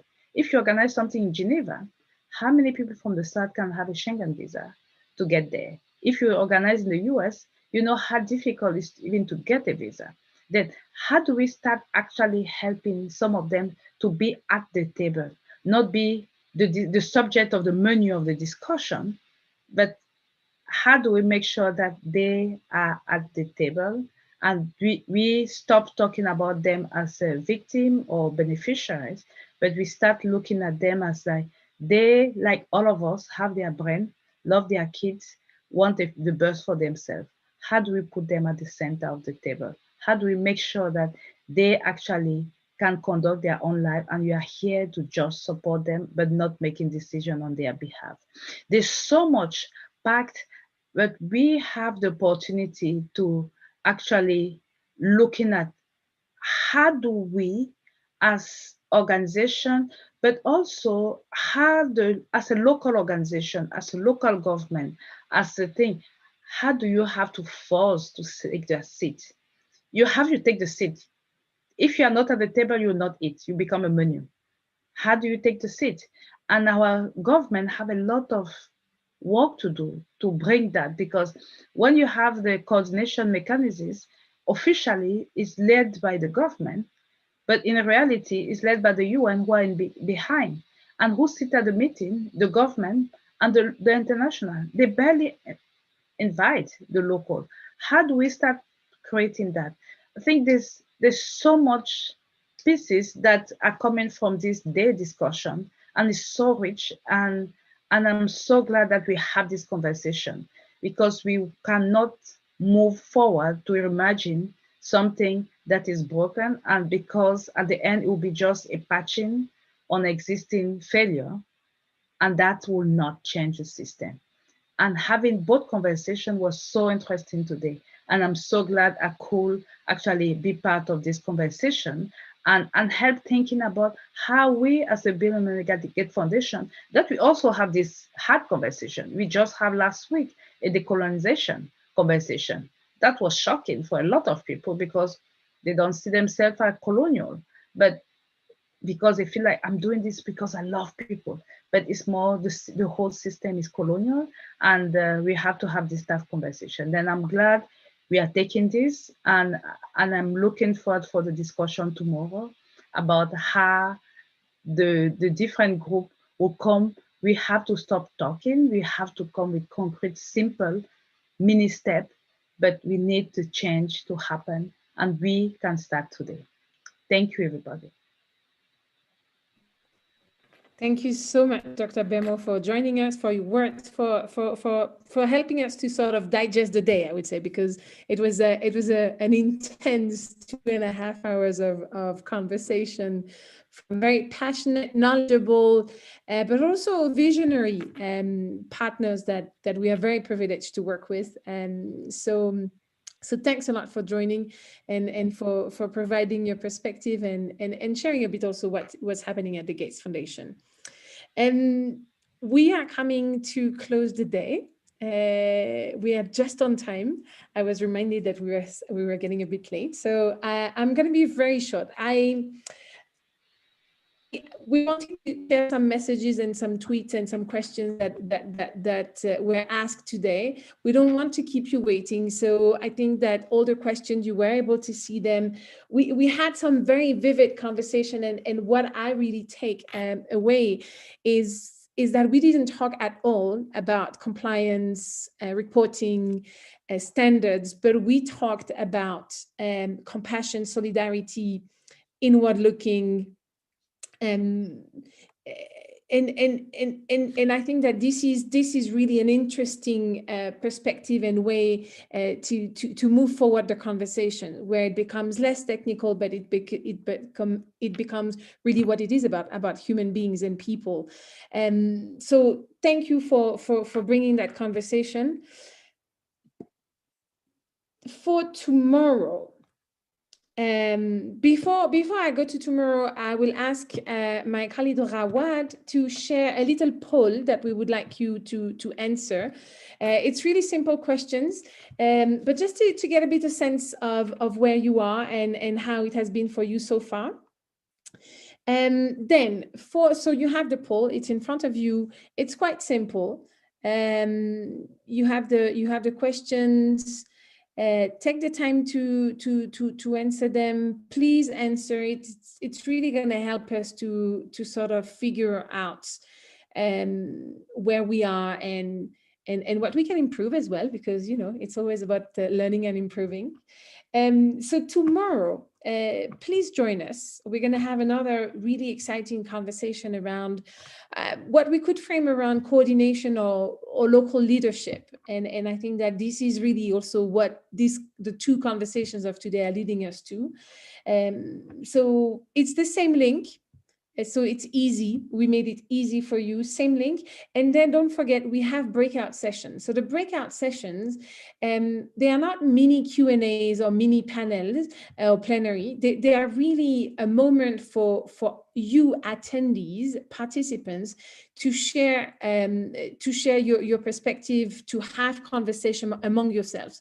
So today, I know you've been muted, you were not able to talk, but you were able to ask questions, to comment in the chat. Tomorrow in the breakout session, everybody will be able to speak. And we really hope that with this session, we will be able to get some more forward-thinking ideas for our series of summit next year. So please join us, share it also with your colleagues.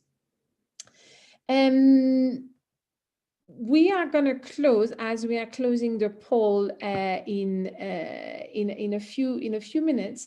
We're going to close the conversation for today. We're not going to close the channel here, so it's going to stay online, because we know and we have seen that some people want to exchange contacts, continue the conversation in the chat. So please feel free to do that. We'll leave it open for the next 15 minutes. So take that time, you know, as you would do basically in a conference where you see each other face to face. So the program closes, but there are many people you want to talk to, you want to engage with. So please take that time to do that. And we are very happy to leave you with this. I think we can close the poll. Or do we have much more people that want to continue contributing? Well, let's end the poll. Howard? Perfect. The poll is closed. Thank you so much for your contribution. Thank you for being with us today. And we are looking forward to see you tomorrow. And we wish you a very good day, a very good afternoon, or a very good evening, depending on where you are in the world. And thank you very much, Howard, for co-hosting this day with me. Have a great afternoon, evening, or day.